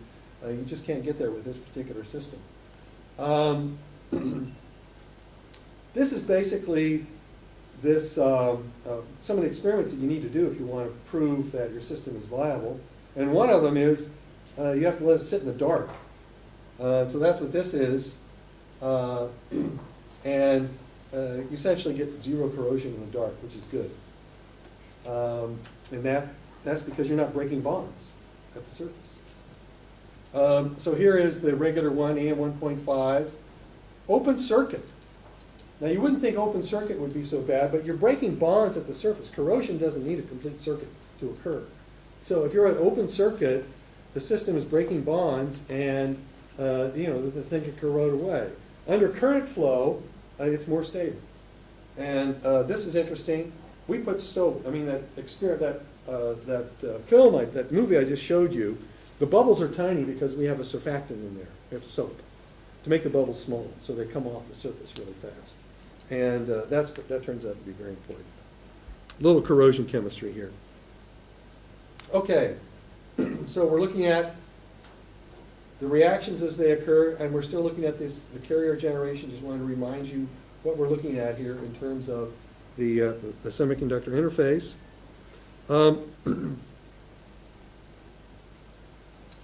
So, what are the limitations, and what could we expect if we make this thing, and what are the limitations? Well, a lot of experiments have been done to show that some of the impurities limit the lifetime, but the real issue is that the nitrides have low carrier diffusion links. Now, there's a lot of solid-state physics working on them because they have the white light LEDs and all that. They're gallium indium nitride, so there's a lot of work going on. So we may be able to revisit this at some time.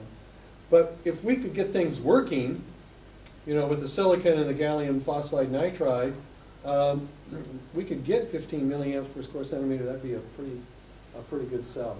The solid state world can get 5 milliamps out of the thing, which we would enjoy, but for some reason in our system we just can't get that. And this is basically, here's the quantum yield for the gallium phosphide. It's really not it's not as good as it should be. It should be up here, but you can see down here the nitride. The nitride basically kills the response, and that's I don't know if that's intrinsic to these materials or not, if that can ever be fixed, but that's an interesting problem.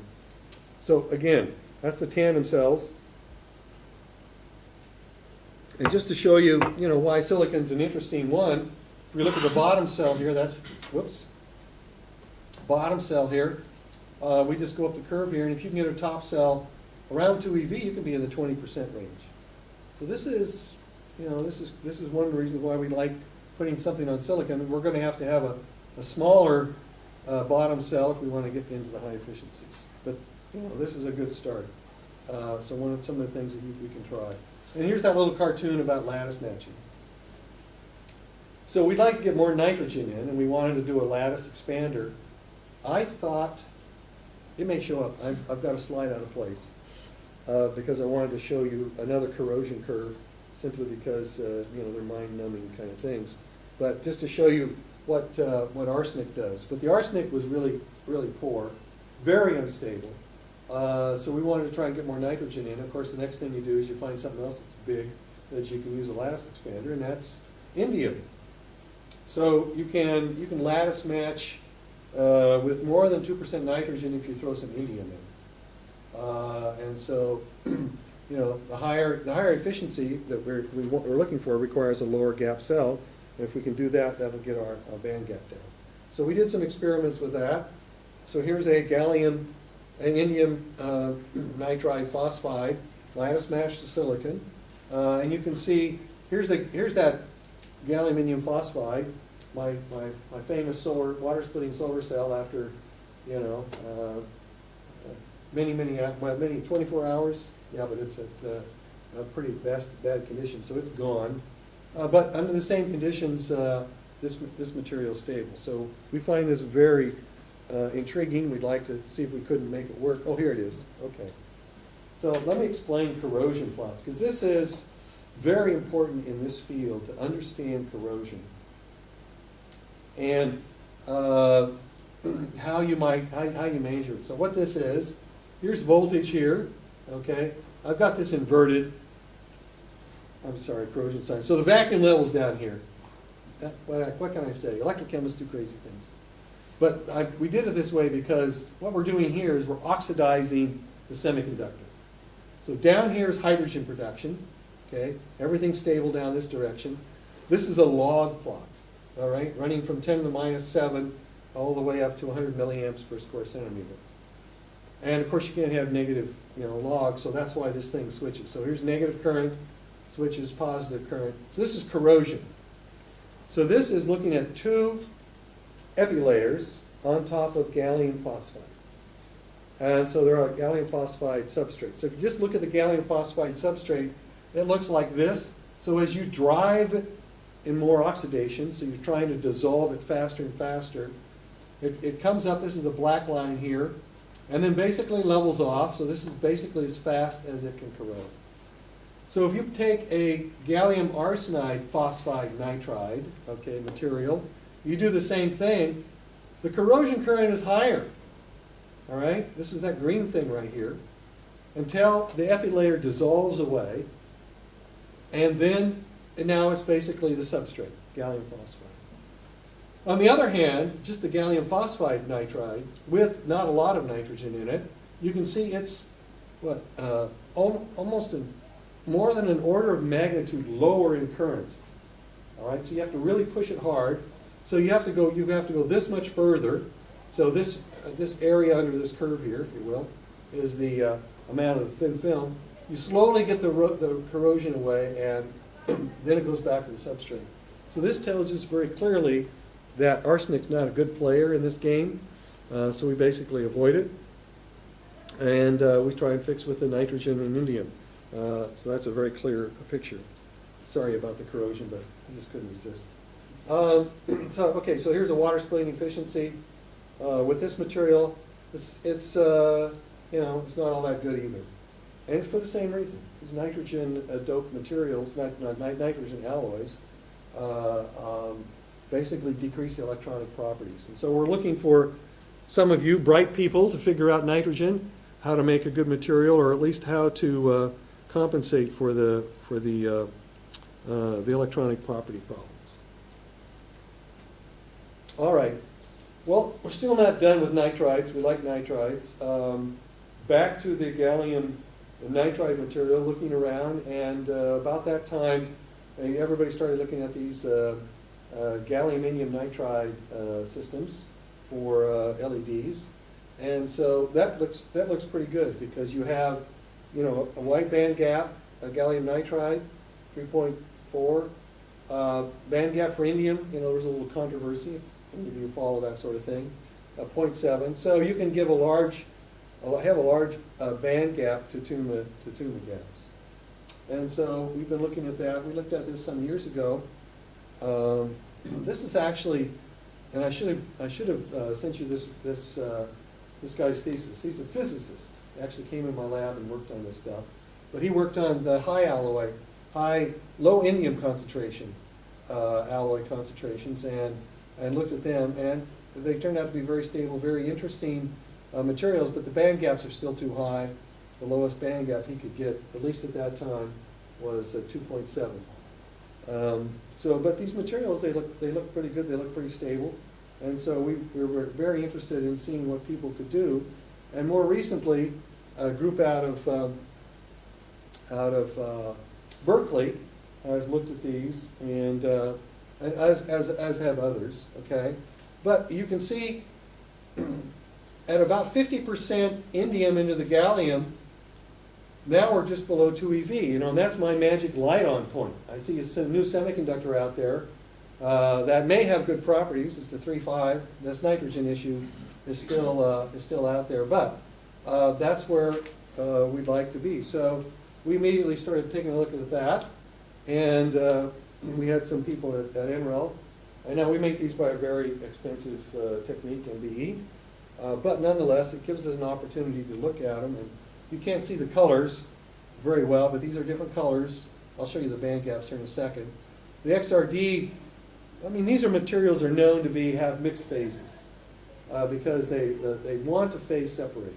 The indium nitride and the gallium nitride want to phase separate. So it's hard to get them together, but you at least have some clear differences in the XRD based on alloy composition, but they're pretty broad compared to, say, the substrate, silicon carbide substrate with a gallium nitride interlayer, so between layer. But gallium nitride has some decent transport properties. They've at least got some of that worked in. So there's hope in this particular system that we could figure something out in a similar way. So here's the transitions, and you can see with reasonable indium concentrations, we're getting band gaps where we need to be if we want to have some high efficiency water splitting systems. So these are pretty interesting materials. And there's just some standard plots for getting the band gap. And that's, again, photocurrent spectroscopy. You don't have to make any junctions or anything. Just dunk them in solution. And so there's a lot of stuff on this slide. The bottom line is these are the first materials that we've seen with band gaps of less than 3 eV of a single gap material.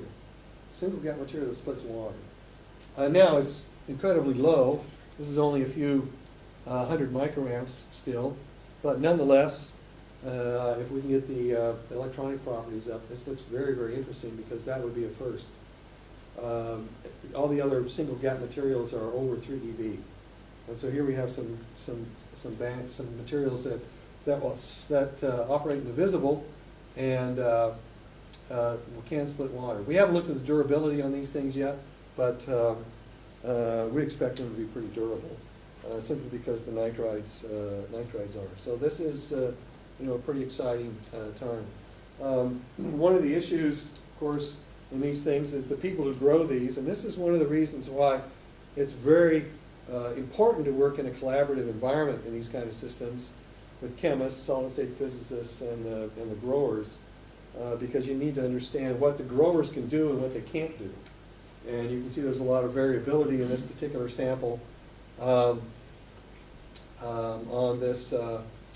As you break up the little pieces and you get a reasonable variation in the properties. It's clearly inhomogeneous. Now, that's a good thing and a bad thing. It's inhomogeneous, but that also allows you to do some kind of combinatorial thing because you've got various ranges of compositions that you can look at in here. The other issue that we have for these materials, and this is true of solid state world also, is that these are typically grown on sapphire, right? And so it's in a non-conducting substrate, so you have to make top contacts. And we've not been very successful at making good top contacts. So the current has to flow laterally across the sample, and when these are relatively resistive, it's not a good thing. In the last few months, we've managed to get samples that are grown on highly doped silicon carbide, and we're hoping for much better results. Stay tuned. We'll see. But this is what we think is our next interesting material. Again, this one it does unbiased water splitting, but still we're talking microamps per square centimeter. So that's still something. I threw in a couple slides just to show that I'm not parochial about nitrides. I look at, like I said, if you really want to do this, it has to have the same quantum efficiency, same internal efficiency as photovoltaic devices. Well, so I'm running around, I look at all the current photovoltaic materials. I don't like cadmium because I don't want to corrode and get cadmium everywhere, but certainly copper gallium diselenide with a band gap of around 1.6 is very interesting. And so we've looked at that. It shows, we get these samples from the University of Hawaii. It's a direct transition. It's intrinsically p-type, which we like. The direct transition, again, means you can use thin films. It won't split water because it needs to be down here for that. But nonetheless, it shows pretty good stability. So it's another material that we're looking at. And I threw this in too because it's just another way to make these materials. You can do electrodeposition to make these materials, and there are people in the CIS world making CIS, copper indium diselenide, with electrodeposition. But just to show that we can make some pretty decent material here. You still have to anneal it to get the right crystallinity, but it's an interesting material. Now, by itself, of course, it doesn't split water, so we have to figure out a tandem. Love to put it on silicon, but and actually, solid state world works on this same system. The problem, of course, is the making that tunnel junction between the silicon and the copper gallium diselenide. In the nitride case, where we're doing the gallium phosphide nitride and gallium indium phosphide nitride, that tunnel junction is formed basically in situ when you build the material, but not when you're doing this kind of stuff. So it's something to work on. Okay, back to this criteria. So these are all the things that we have to have in a good material if we want to make our world wonderful and our vision come to fruition. Okay. Okay, there it is. So, what is this? 2004. So, I've looked at all these materials, pretty much all the ones that photovoltaics people have looked at, and I've looked at just about any kind of other material. The ones that people have worked on in photoelectrochemistry for the last 40 years have all been these oxides, and I'll trash those very, very well, not so gently, in a little bit. But I kept looking around, how are we going to find new materials? And this paper came out, which I thought was very interesting. And it's basically a computational approach. And you can't read this, but if you wanted to look it up, there's a reference. but they calculate the band gaps of a gazillion things. So I'm looking at that, and, well, you can't see that either. But there's a zinc tin nitride, zinc tin phosphide combination that may give you some interesting, interesting properties. So just a thought, just thinking about what it would be to, what kind of materials that you could make. Now, nobody's working on these alloys like this, but I got the question of abundance here, and I'll beat on that maybe later. So anyway, that got me thinking, what can we do with theory to make these materials? Now, fundamentally, a search for photoelectrochemical materials is a search for photovoltaic materials. If I find a new material that works in photoelectrochemistry like it's supposed to, it could be as good or better photovoltaic material. It could be a whole new material. Because the criteria are the same. This red is all the criteria for a good photovoltaic material. So the whole world wants to do oxides because, quote, they're stable. Number two, maybe their synthesis properties are such that they could be cheap to make. Now, there's a couple of things there that one has to think about. There's no metal oxide. Right now, over 200 have been tested in photoelectrochemistry. And I'm sure most of you know, if not all of you, know how many oxides today are solar cells. Identically zero. Because the property, I think I have a slide on the properties of oxides. Absolutely horrible. So not even close to meeting the criteria, but there's tens of millions of possibilities, all right? Who would have thought a four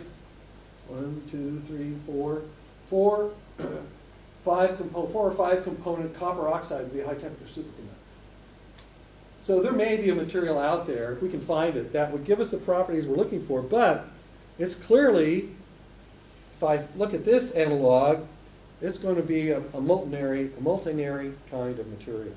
So the question is, how do I go about finding this material? Because it would be nice if I could get an oxide that would work.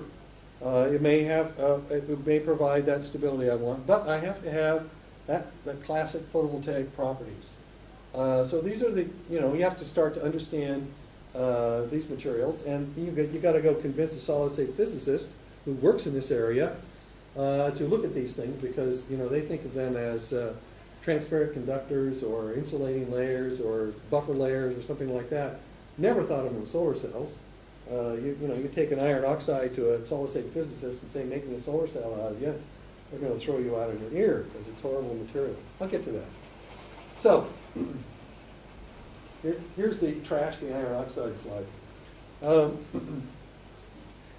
We have to have the same external photon to electron conversion as photovoltaic. By the way, I give this talk, this particular part of the talk, I give to photoelectrochemists, okay? And I just really, I just yell at them, because this is not something that people think about.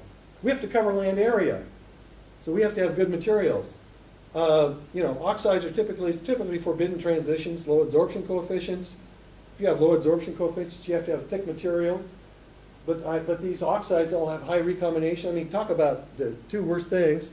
You have to have a thick material, but it has high recombination. That's enough to, super high. And carrier mobility is low. I'll talk about carrier mobilities in a second. Real short diffusion lanes. If we could find, though, an oxide, I mean, that's an incredible success. And like I said, if you look at high temperature superconductors, it might be out there. So I went to the solid-state physicist and we started talking, and there was a paper that came out on cobalt illuminated with a low band gap, which was kind of nice. And it had poor absorption, but my solid-state physicist friends said, well, it should improve with gallium and indium. And so we made the gallium and indium things. The band gap trend was correct. So the theory, this is DFT, the band gap trend was correct, but the performance was abysmal, absolutely horrible. So I went back to solid-state physics guys, and they said, oh, sure. it's polar unhopping mechanism for transport. And this is something that's not really appreciated in the community, photoelectrochemistry community, that these conduction mechanisms that some of these oxides have, particularly the spinels and iron oxide, it's a physical redox reaction as the carrier goes through the system. So you guys call it polar unhopping, we call it electron hopping, okay? But, for example, in cobalt, cobalt 2,3, iron 2,3, the redox actually change. I mean, the oxidation number actually changes as the electron moves through the system.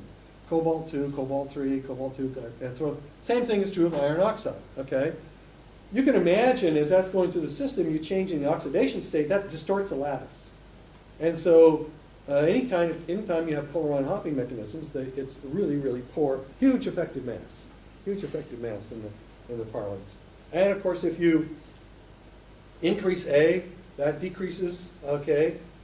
In general, doping doesn't improve the situation. I mean, these are also known as mod insulators, for those of you that are familiar with that, and you just can't dope your way out of them.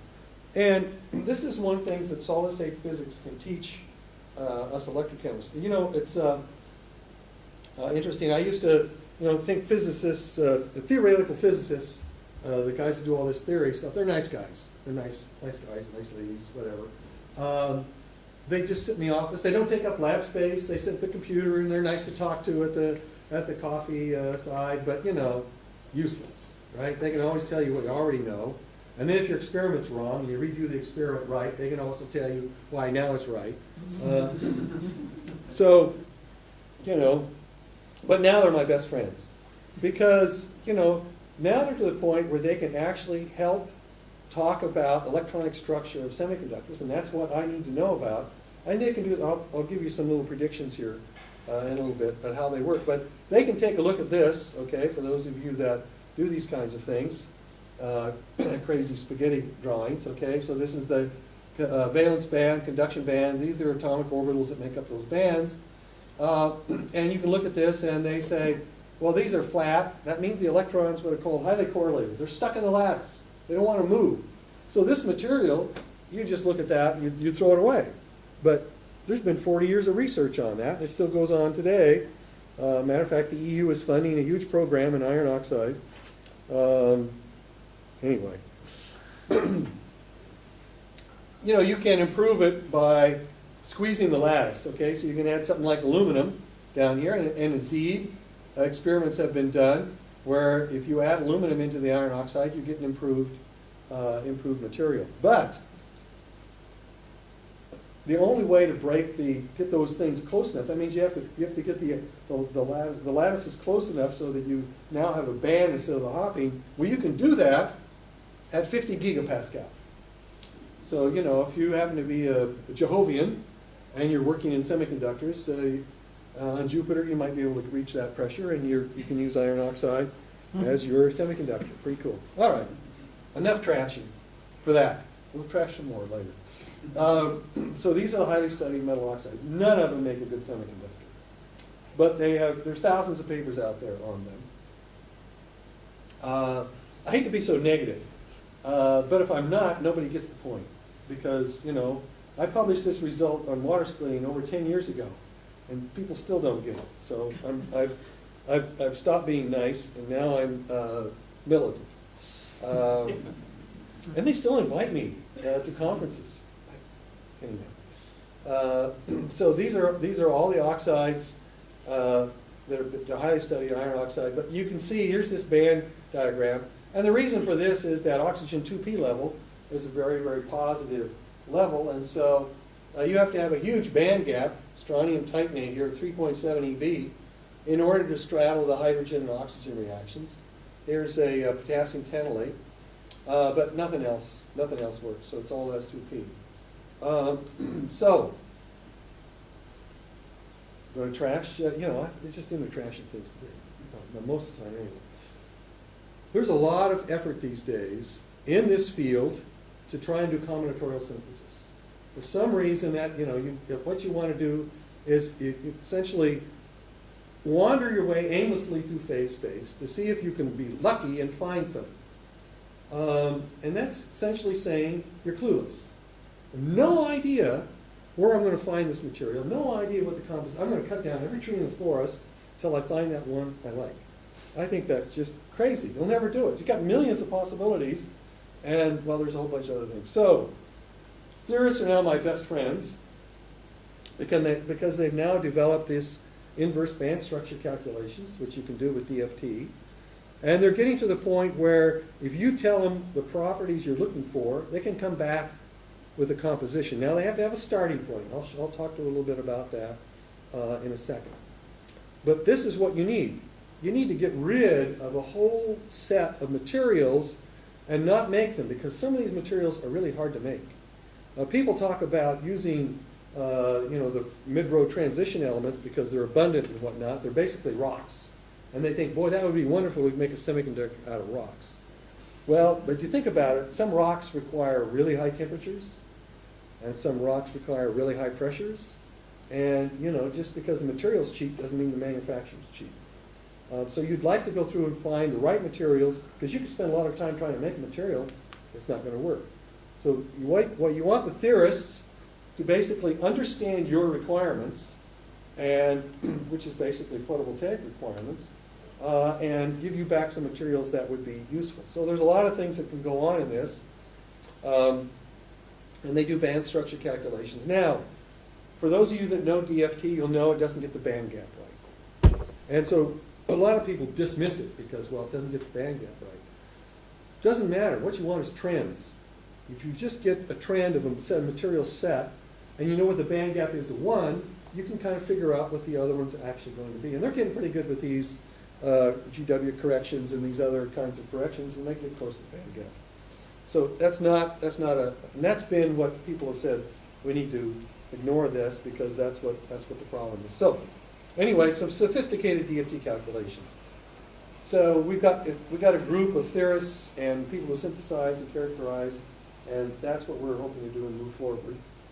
So just looking at oxides, and this is what I've learned from the solid-state physicists, how to understand these band energy diagrams. What you want is a structure in these bands, because that means the electrons are mobile, carriers are mobile. If they're flat like this, that's not good. So here's iron oxide at the D level. So iron oxide is one of those DD transitions. So this is bonding to anti-bonding, but this is bonding to non-bonding. So here's copper oxide. Copper oxide is getting a renaissance. Everybody wants to use copper oxide now. But it's got problems. I can talk about that later. Zinc oxide would be a great material. Lead oxide is a very interesting one because these are all 2p oxygen levels, okay? And it's very positive. So that's what gives it these big band gaps. Iron oxide has this D level that drops the band gap down. But here's lead oxide, and the S level pushes the P up. So you have to think about atomic orbital levels, localization, and those kind of things to find out a material that you're looking for. And I just threw this in for the gallium nitride, which shows that it's a really good material because it has a lot of structure. Here it is here. And so this says it's got high mobility both in the holes and electrons. As you add indium, though, your valence band starts to flatten out. And so, that's one of the issues with it. But, these are the kinds of things you can learn. So we need to design new oxides, and we need to understand what the materials are, what atomic orbitals do to the structure and to the characteristics. So you sit with them for a long time, and you talk about what kinds of things could you do. So you want to, and I'll kind of repeat this in a different way. You want to reduce the band gap. So these are the kinds of things that will affect the conduction band and the conduction band and valence band. You want delocalized orbitals because you want high carrier mobility. That's something that is not really thought about a lot in oxides, but you can add these in to try and get that. Lone pair S electrons can also reduce the band gap, enhance mobility. And anion has lesser negativity than oxygen. that can also reduce the band gap. So these are the things you can think about when you're looking at compositions. So let's go back to our materials.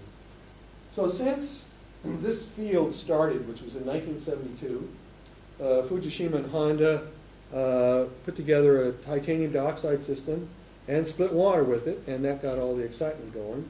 And so people have been looking at TiO2 ever since. Now, TiO2 is white paint. And it's, well, it's sometimes used in toothpaste. I've even seen it in fish sticks. But, you know, it's basically white. And, you know, its band gap is nowhere near where it needs to be. But people just, they try everything they can to try and make TiO2 with a smaller band gap. And they ultimately, what they ultimately make is colored glass. Because anytime you add anything without understanding the electronic structure, so people, you know, they implant chromium and they add iron and they add nitrogen and they add this, that, and the other thing to it.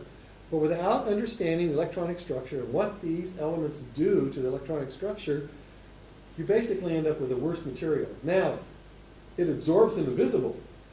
But, you know, so does stained glass in the church down the street here, okay? But it doesn't convert photons to electrons. So that's basically what they've done is make colored glass. But we wanted to start with something that people, you know, in the area understood and worked with. So we started with TiO2, sit down with solid-state physicists and say, what do we need to do on that TiO2 to make it work? What alloys can we put together? And so we need to raise the valence and conduction band edges to reduce the band gap, okay? So I want to get this above here to split water. I need to get the band gap down. I've got to increase the mobility, and I've got to enhance the optical absorption. So they go back with their, now they have, you know, they have a structure with the TiO2, and they have parameters. They can go look at the theory and figure out some materials, and you come back with this kind of thing, which is basically a prediction of material properties. Now, I think this is where ultimately we need to go. Well, at some point down the road, all materials will probably be first done in a computer before they're synthesized, because they're getting better and better, and this is an example of what. Now, we're working to make some of these materials. None of them have been made yet, but nonetheless, here's what we're looking for. The red, if you can see, make that out, this is red here, are where the conduction band has been raised above the hydrogen evolution reaction. And you can see there's some smaller band gaps. Now some of these, now they're not chemists, so they don't know whether or not something could be made or not. So that's, you know, chemists have to look at this and say whether or not you can make it. You probably can't make a phosphide oxide. You can make a nitride, oxynitride, but you probably can't make a phosphide oxide simply because phosphorus is too reactive. But you can make an oxynitride. So some of these you can indeed make. But look, some of these band gaps, you know, are reasonable. Now this is only 3% of the oxygen replaced. So that's making an alloy. So this, for example, you take TiO2 and you replace 3% of the oxygen with nitrogen and 3% of the titanium with niobium. And so, you know, the band gap goes down. So that's how this thing is calculated. At the high alloy concentration, 25%, you get even better band gaps and systems. And so that's what this is all about. I think this is where the field has to go. I don't know, we're slowly trying to push it that way. And we'll see if some of these materials are made and they end up the way they are. But, you know, this is not the kind of thing you're going to get out of a combinatorial synthesis, where you have these mixed things. Now, we're going to move to, you know, more atoms. We've just got I think it's actually out in APL on actually looking at the spinels, the cobalt spinels, and adding other elements to see if we can improve its material. So it's the same kind of thing. Oh, and this is just basically how it's calculated. You know, you just replace, in a lattice, you have a lattice that you use, and you replace, so here's the stoichiometry. Mostly the chemists want to know the stoichiometry. Okay. Oh, and here's the band structure. Of course, we use the correction here. But what's interesting about this is you add tantalum and nitrogen, for example, you can see the structure in the bands, and the absorption goes up. And so this is a very important phenomenon to look at and understand, and I think the solid-state physicists are incredibly important, in the theorists anyway, to give us this kind of information.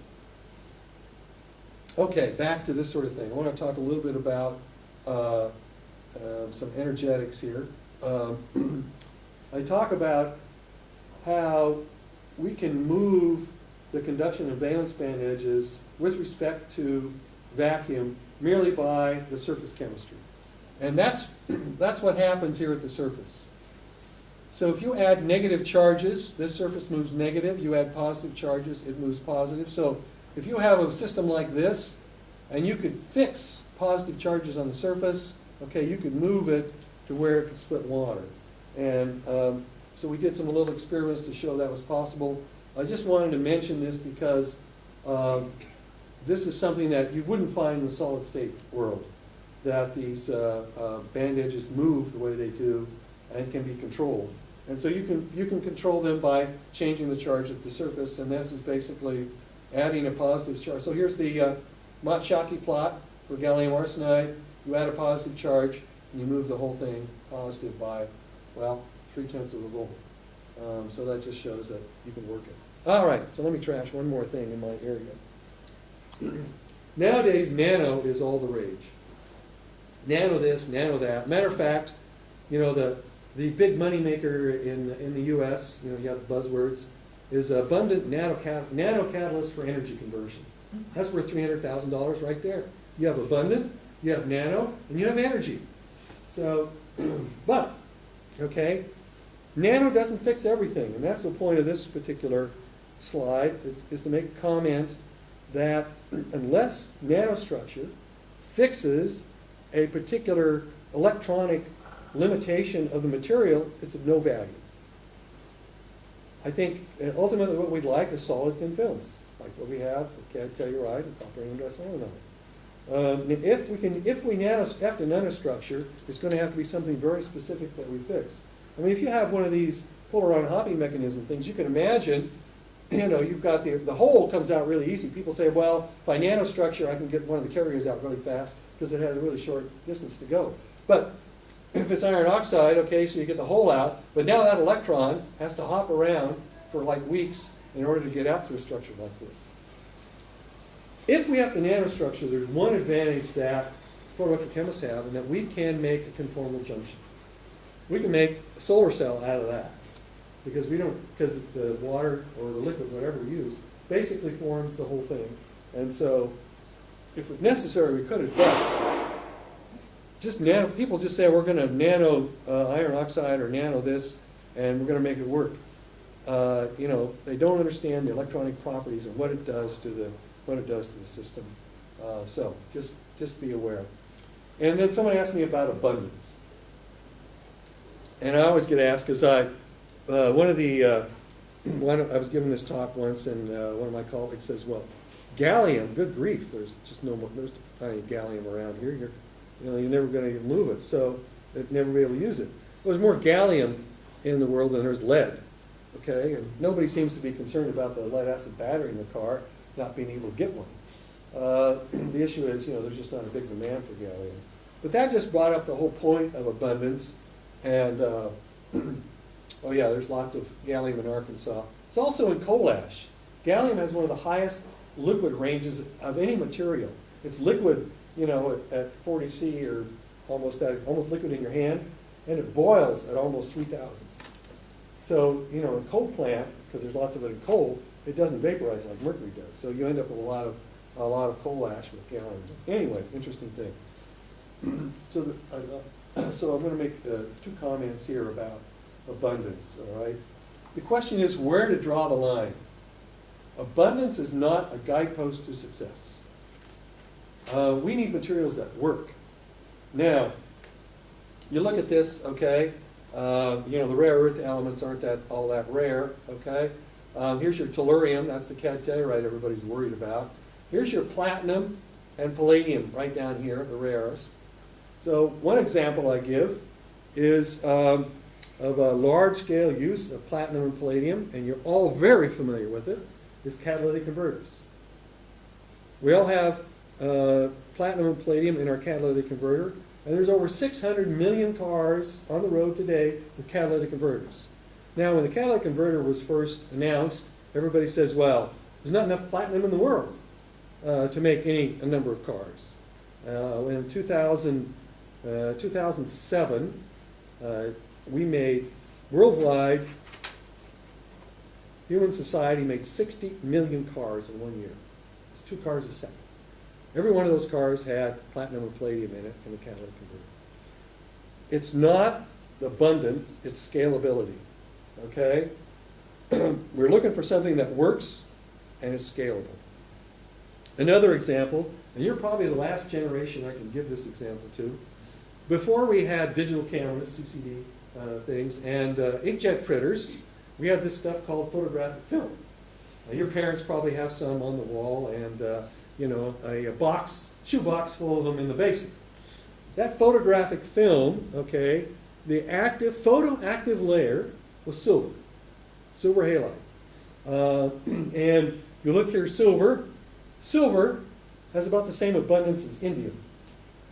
Over the lifetime of photographic film, Kodak by itself, and just kind of a rough calculation, made about 14,000 square kilometers of film. That was half the world. So almost 30,000 square kilometers of photographic film was made with silver as the photoactive material. If you have that as a 10% solar cell, that's over 2 terawatts. And there's still plenty of silver around. I've been to Mexico. Anybody been to Mexico? You can go, go to Tasco, and you can just, he knows what I'm talking about. And you just get all kinds of silver stuff. So if it's scalable, I mean, there's not a lot of silver in there because it didn't need a lot, but we don't want to eliminate any material simply because, quote, we want to work with abundant materials. We may never find in this material set something that works. We may have to operate, wonderful phones, operate with a little, probably an indium oxide layer on the surface, right? Okay, and that's very important because that represents energy losses. That's what is known as overvoltage, and that's energy loss. So if you have a whole bunch of energy losses in that reaction, you lose a lot of efficiency. So in a single gap material, here's your standard Schottky Reed-Hall, meaning Shockley-Quisson limit for your solar cells, 30-some%. If you have a water system and you're perfect about getting those, in other words, no losses, you have a water system in the 20s, but typically you lose about 0.2 to 0.4 of a volt if your catalyst is good. And so that puts you already down at 15%. So catalysis at that interface is incredibly important. Understanding electrons out or holes out to the system. And so that's what the tandem cells do, is that they increase the conversion efficiency. They also mitigate the impacts of the overvoltage losses. And so that's this plot here. So what you have here is efficiency here on this side and energy losses on this side. Okay, remember, at the end of the day, we're making something that's worth 1.23. So here's a single gap material, and you can see you lose half a volt, that's half the energy in the thing, and you're down below 15%. But a tandem, 40% I showed you with the contour plots, and it loses, the slope here is a lot less. So you can get away with a higher loss of catalysis and still get a reasonable efficiency. So once you guys fix it, give us a nice material, so let's say physicists, it's up to us electrochemists then to make it work. And so that's things. And this is just, I'm not going to, I could go through this, but essentially this is what platinum does. This is copper gallium disulfide. And so here's zero current up here. 17 milliamps. You take it over 20 milliamps if you add the platinum, and that's just catalysis. And this is the same thing is true. This is for what's the material? We didn't put the material on here. It's probably this is probably looking at the current densities, gallium indium phosphide. Anyway, same kind of thing. Huge differences in. Oh yeah, this is gallium indium phosphide. huge differences in catalysis in terms of the current flow. And I'll skip this. Okay. Do another little quick on catalysis. One of the things that we have in terms of this catalysis that you don't have in solid-state physics, well, you do sometimes, but you can build up charges at the interface. When you start to do that, because you're building charges, the bands will actually move, okay? So you can have a system here. So here's your hydrogen and oxygen reactions. This isn't the right, I wonder if I have another drawing somewhere. Anyway, as you shine light on it, the bands will start to move in a p-type if you don't have good catalysis, all right? Because now you accumulate electrons at the surface, and that moves things out. So you could have water splitting here and not water splitting there. And so that's very important. Oh, so this is so I got about a dozen of those. Okay, so this is an experiment basically looking at catalysis. So here's your flat band potential here. And so this is current density here. In the ideal case, with perfect catalysis, this should be a straight line as you increase the current density. As you increase the current density and you accumulate more charges at the surface, you start to move the flat band potential. And you can see untreated, it'll move half a volt up to 10 milliamps. But if you have good catalysis, excuse me, it moves less. Just a little comment on device structures. There's all kinds of things that you can do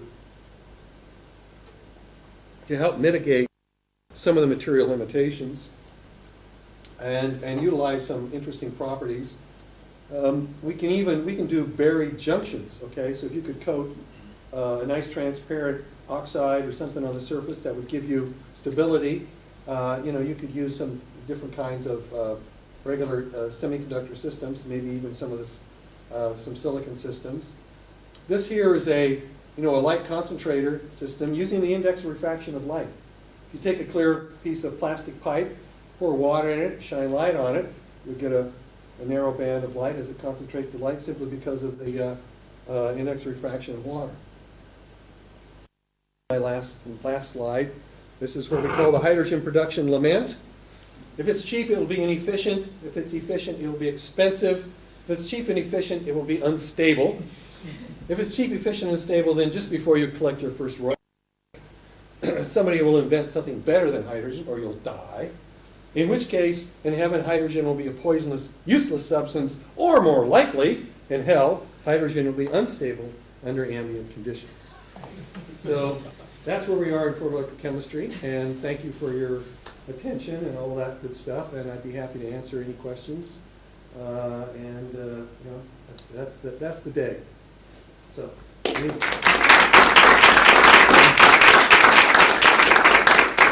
Anything you want to know that I didn't already trash? Yes, sir. I'm working on the Setsky photocatalysis recommended by Pure. Is that ever going to work? Because you have a lot of metal oxides and down to metal oxides only with smaller band gaps. Right. So you're talking about photocatalysis for degradation of pollutants? Of water splitting. Water splitting, right. Tungsten oxides and strontium Yeah. strontium titanate. Yeah, won't work. I mean, it may work, but it will never be Efficient enough. efficient enough. I mean, the band gap, in my group, we have a saying, if it's not red, it's dead. The band gap needs to be more than 2.3. And if you're then going to try to find oxides with even smaller band gap? Yeah, that's what you have to do. That's what that theory is all about. Okay. But, I mean, those are oxide, those aren't pure metal oxides. Now, we haven't, the paper we just published on the cobalt spinels, those are pure oxides. But, it's 3 metals. You may have to go to more metals, so there may be, if you want a pure oxide, I don't know, maybe you have to talk with a solid state theorist, but you may take 4 or 5 components, which may make it difficult to make. I mean, the high temperature superconductors had other problems, but it's, when you have that many components, that's one of the issues with copper and biselenite, because they throw in a little gallium in there to get the band gap up a little bit. It's hard to start to control those quaternary parameters when you're trying to grow these multilinear oxide materials. So there could be some but if they're not working with band gaps below 2.3, You know, it's not, I mean, it's going to be interesting. If that's your thesis, you'll get a nice thesis and some very nice papers someplace. But, you know, I'm to the point at my age where, I want to make, have an impact. I already got my PhD. What? Well, it's time to change the world. Simple stuff to ask for. Yes? So what you mentioned at the start is that hydrogen, like you can drive 600 kilometers on a thing. Do you think it will be really used in cars? Toyota's going to sell vehicles in 2015. Kia, the Koreans, say they're going to do it in 2014. They're building filling stations. Actually, they're building filling stations here in Europe for buses and for cars. Japan's building a lot. I mean, the one thing that hydrogen gets you is energy independence when it comes to a fuel, because you can make it anywhere. All you need is electricity and water, so you can make it anywhere. Matter of fact, in Los Angeles, California, Honda has a filling station where it is PV electrolysis. They have big PV panels and an electrolyzer unit, and they make their hydrogen that way. So the autos see it as really the only alternative. Well, here in Europe, you might be able to get by with batteries. I mean, if you want, you have to go to we have to go to carbon free or carbon neutral. I mean, end of story. So that's get your CO2 from the air, make a liquid fuel, and that way you just cycle the CO2 in the air. Or batteries. Bicycles work. You guys do great with bicycles here. I love this. Never worked in Denver, but you could do it here. Or some other chemical energy carrier that is sustainable. Hydrogen. Anytime if you want to make a liquid fuel out of CO2, you have to make hydrogen anyway. So why make the process prolonged if you don't have to? So yeah, I think we'll see. Well, I usually make this in my regular talks. I wasn't going to do that here, but since you asked, you're going to get this, okay? The only people who can make the decision to move to a new infrastructure are politicians. Okay? We're talking $1 trillion infrastructure. We're talking a major investment in human capital and in capital in general to change an infrastructure. Politicians are the only ones that can make that decision. And one of the things politicians are not is scientists, typically. So I always encourage students at some point in their career to get involved in politics. Find a local politician, get involved. In the U.S., I mean, we have a bunch of politicians who are agnostic toward science. I mean, we have politicians right now. If you look at the Republican debates, if you don't deny climate change, okay, then you're no longer a viable candidate. It's just unbelievable. And as a scientist, you're a pariah. You're just lying something over. But the issue is, you need to form a relationship. They need to understand how, what the technology. They don't have any idea about technology. It's mostly, lawyers and that sort of thing. Not very many scientists go into politics. So we need to interact with politicians, get to know them. They get to know us, and we can then we can form a dialogue on what we can do and what's realistic to do, and not this crazy rhetoric that we get these days, because it's not helping us at all. And the ups and downs of supporting renewables, you have production tax credits that help put in wind turbines, and then some politician decides, well, that's really stupid. We've got lots of natural gas or whatever, and they cut that off, and that just is horrible for the scientists. So, at some point, you might think about using your scientific knowledge to inform some politicians. But that'll be it'll happen sooner or later. Okay, so I have no doubt that at some point in the future, we will have hydrogen fuel cell vehicles. Whether that's 100 years from now or 30 years from now depends on whether politicians can be convinced. Oil production's been flat since 2005. With prices highest they've ever been. it's coming. And, you know, at some point, somebody's going to have to say, well, we need to do an alternative. And in the batteries might work here. In the U.S., it's probably not going to, it won't fly. Yeah. You said something about new materials, lanthanides, and availability. So I've heard that 90% of sources, of lanthanide sources, are owned by Chinese. So this is something that politicians would not like to hear about. Is it true? No. 90% of the production, well, not 90, but major part of the production of the rare earths you're talking about, right? They're used in the magnets for the wind turbines and also for the electric vehicles. So they're incredibly important. But you know, I showed you in that abundance table, they aren't that rare. But China is the major producer. But there's other huge deposits. There's one in Canada, and someone was telling me that they found one in the U.S., in Montana or someplace like that. So the issue is not the abundance or that China has the material. It's that their mines are the ones that are most active. But there are other deposits available. Now, lithium, on the other hand, is concentrated in a couple of countries, mainly Bolivia and Chile. Okay, and you could have a lithium cartel like we have an oil cartel. So the lithium battery folks are looking at that. But the rare earths for the magnets, there may be a spike if China holds back, but there's mines that could be developed, and ores that can be developed, and you know, we'd be happy to sell you some of our neodymium or your magnets. I think the point is mainly that China can produce it. Yeah, they can shoot. Yeah, sure. Yeah, they could. No, I mean, look what they've done with solar cells, right? I mean, they basically destroyed any number of companies with their silicon panels because they can make them so cheap. Part of it is that they put in the most modern factories with the highest efficiency, not necessarily their own labor. Anything else? Yes. A question along the lines of the question that you asked. How much money do you need and how long is it going to take for it works? You mean for these sort of things? Yeah. Yeah. You know, I don't know.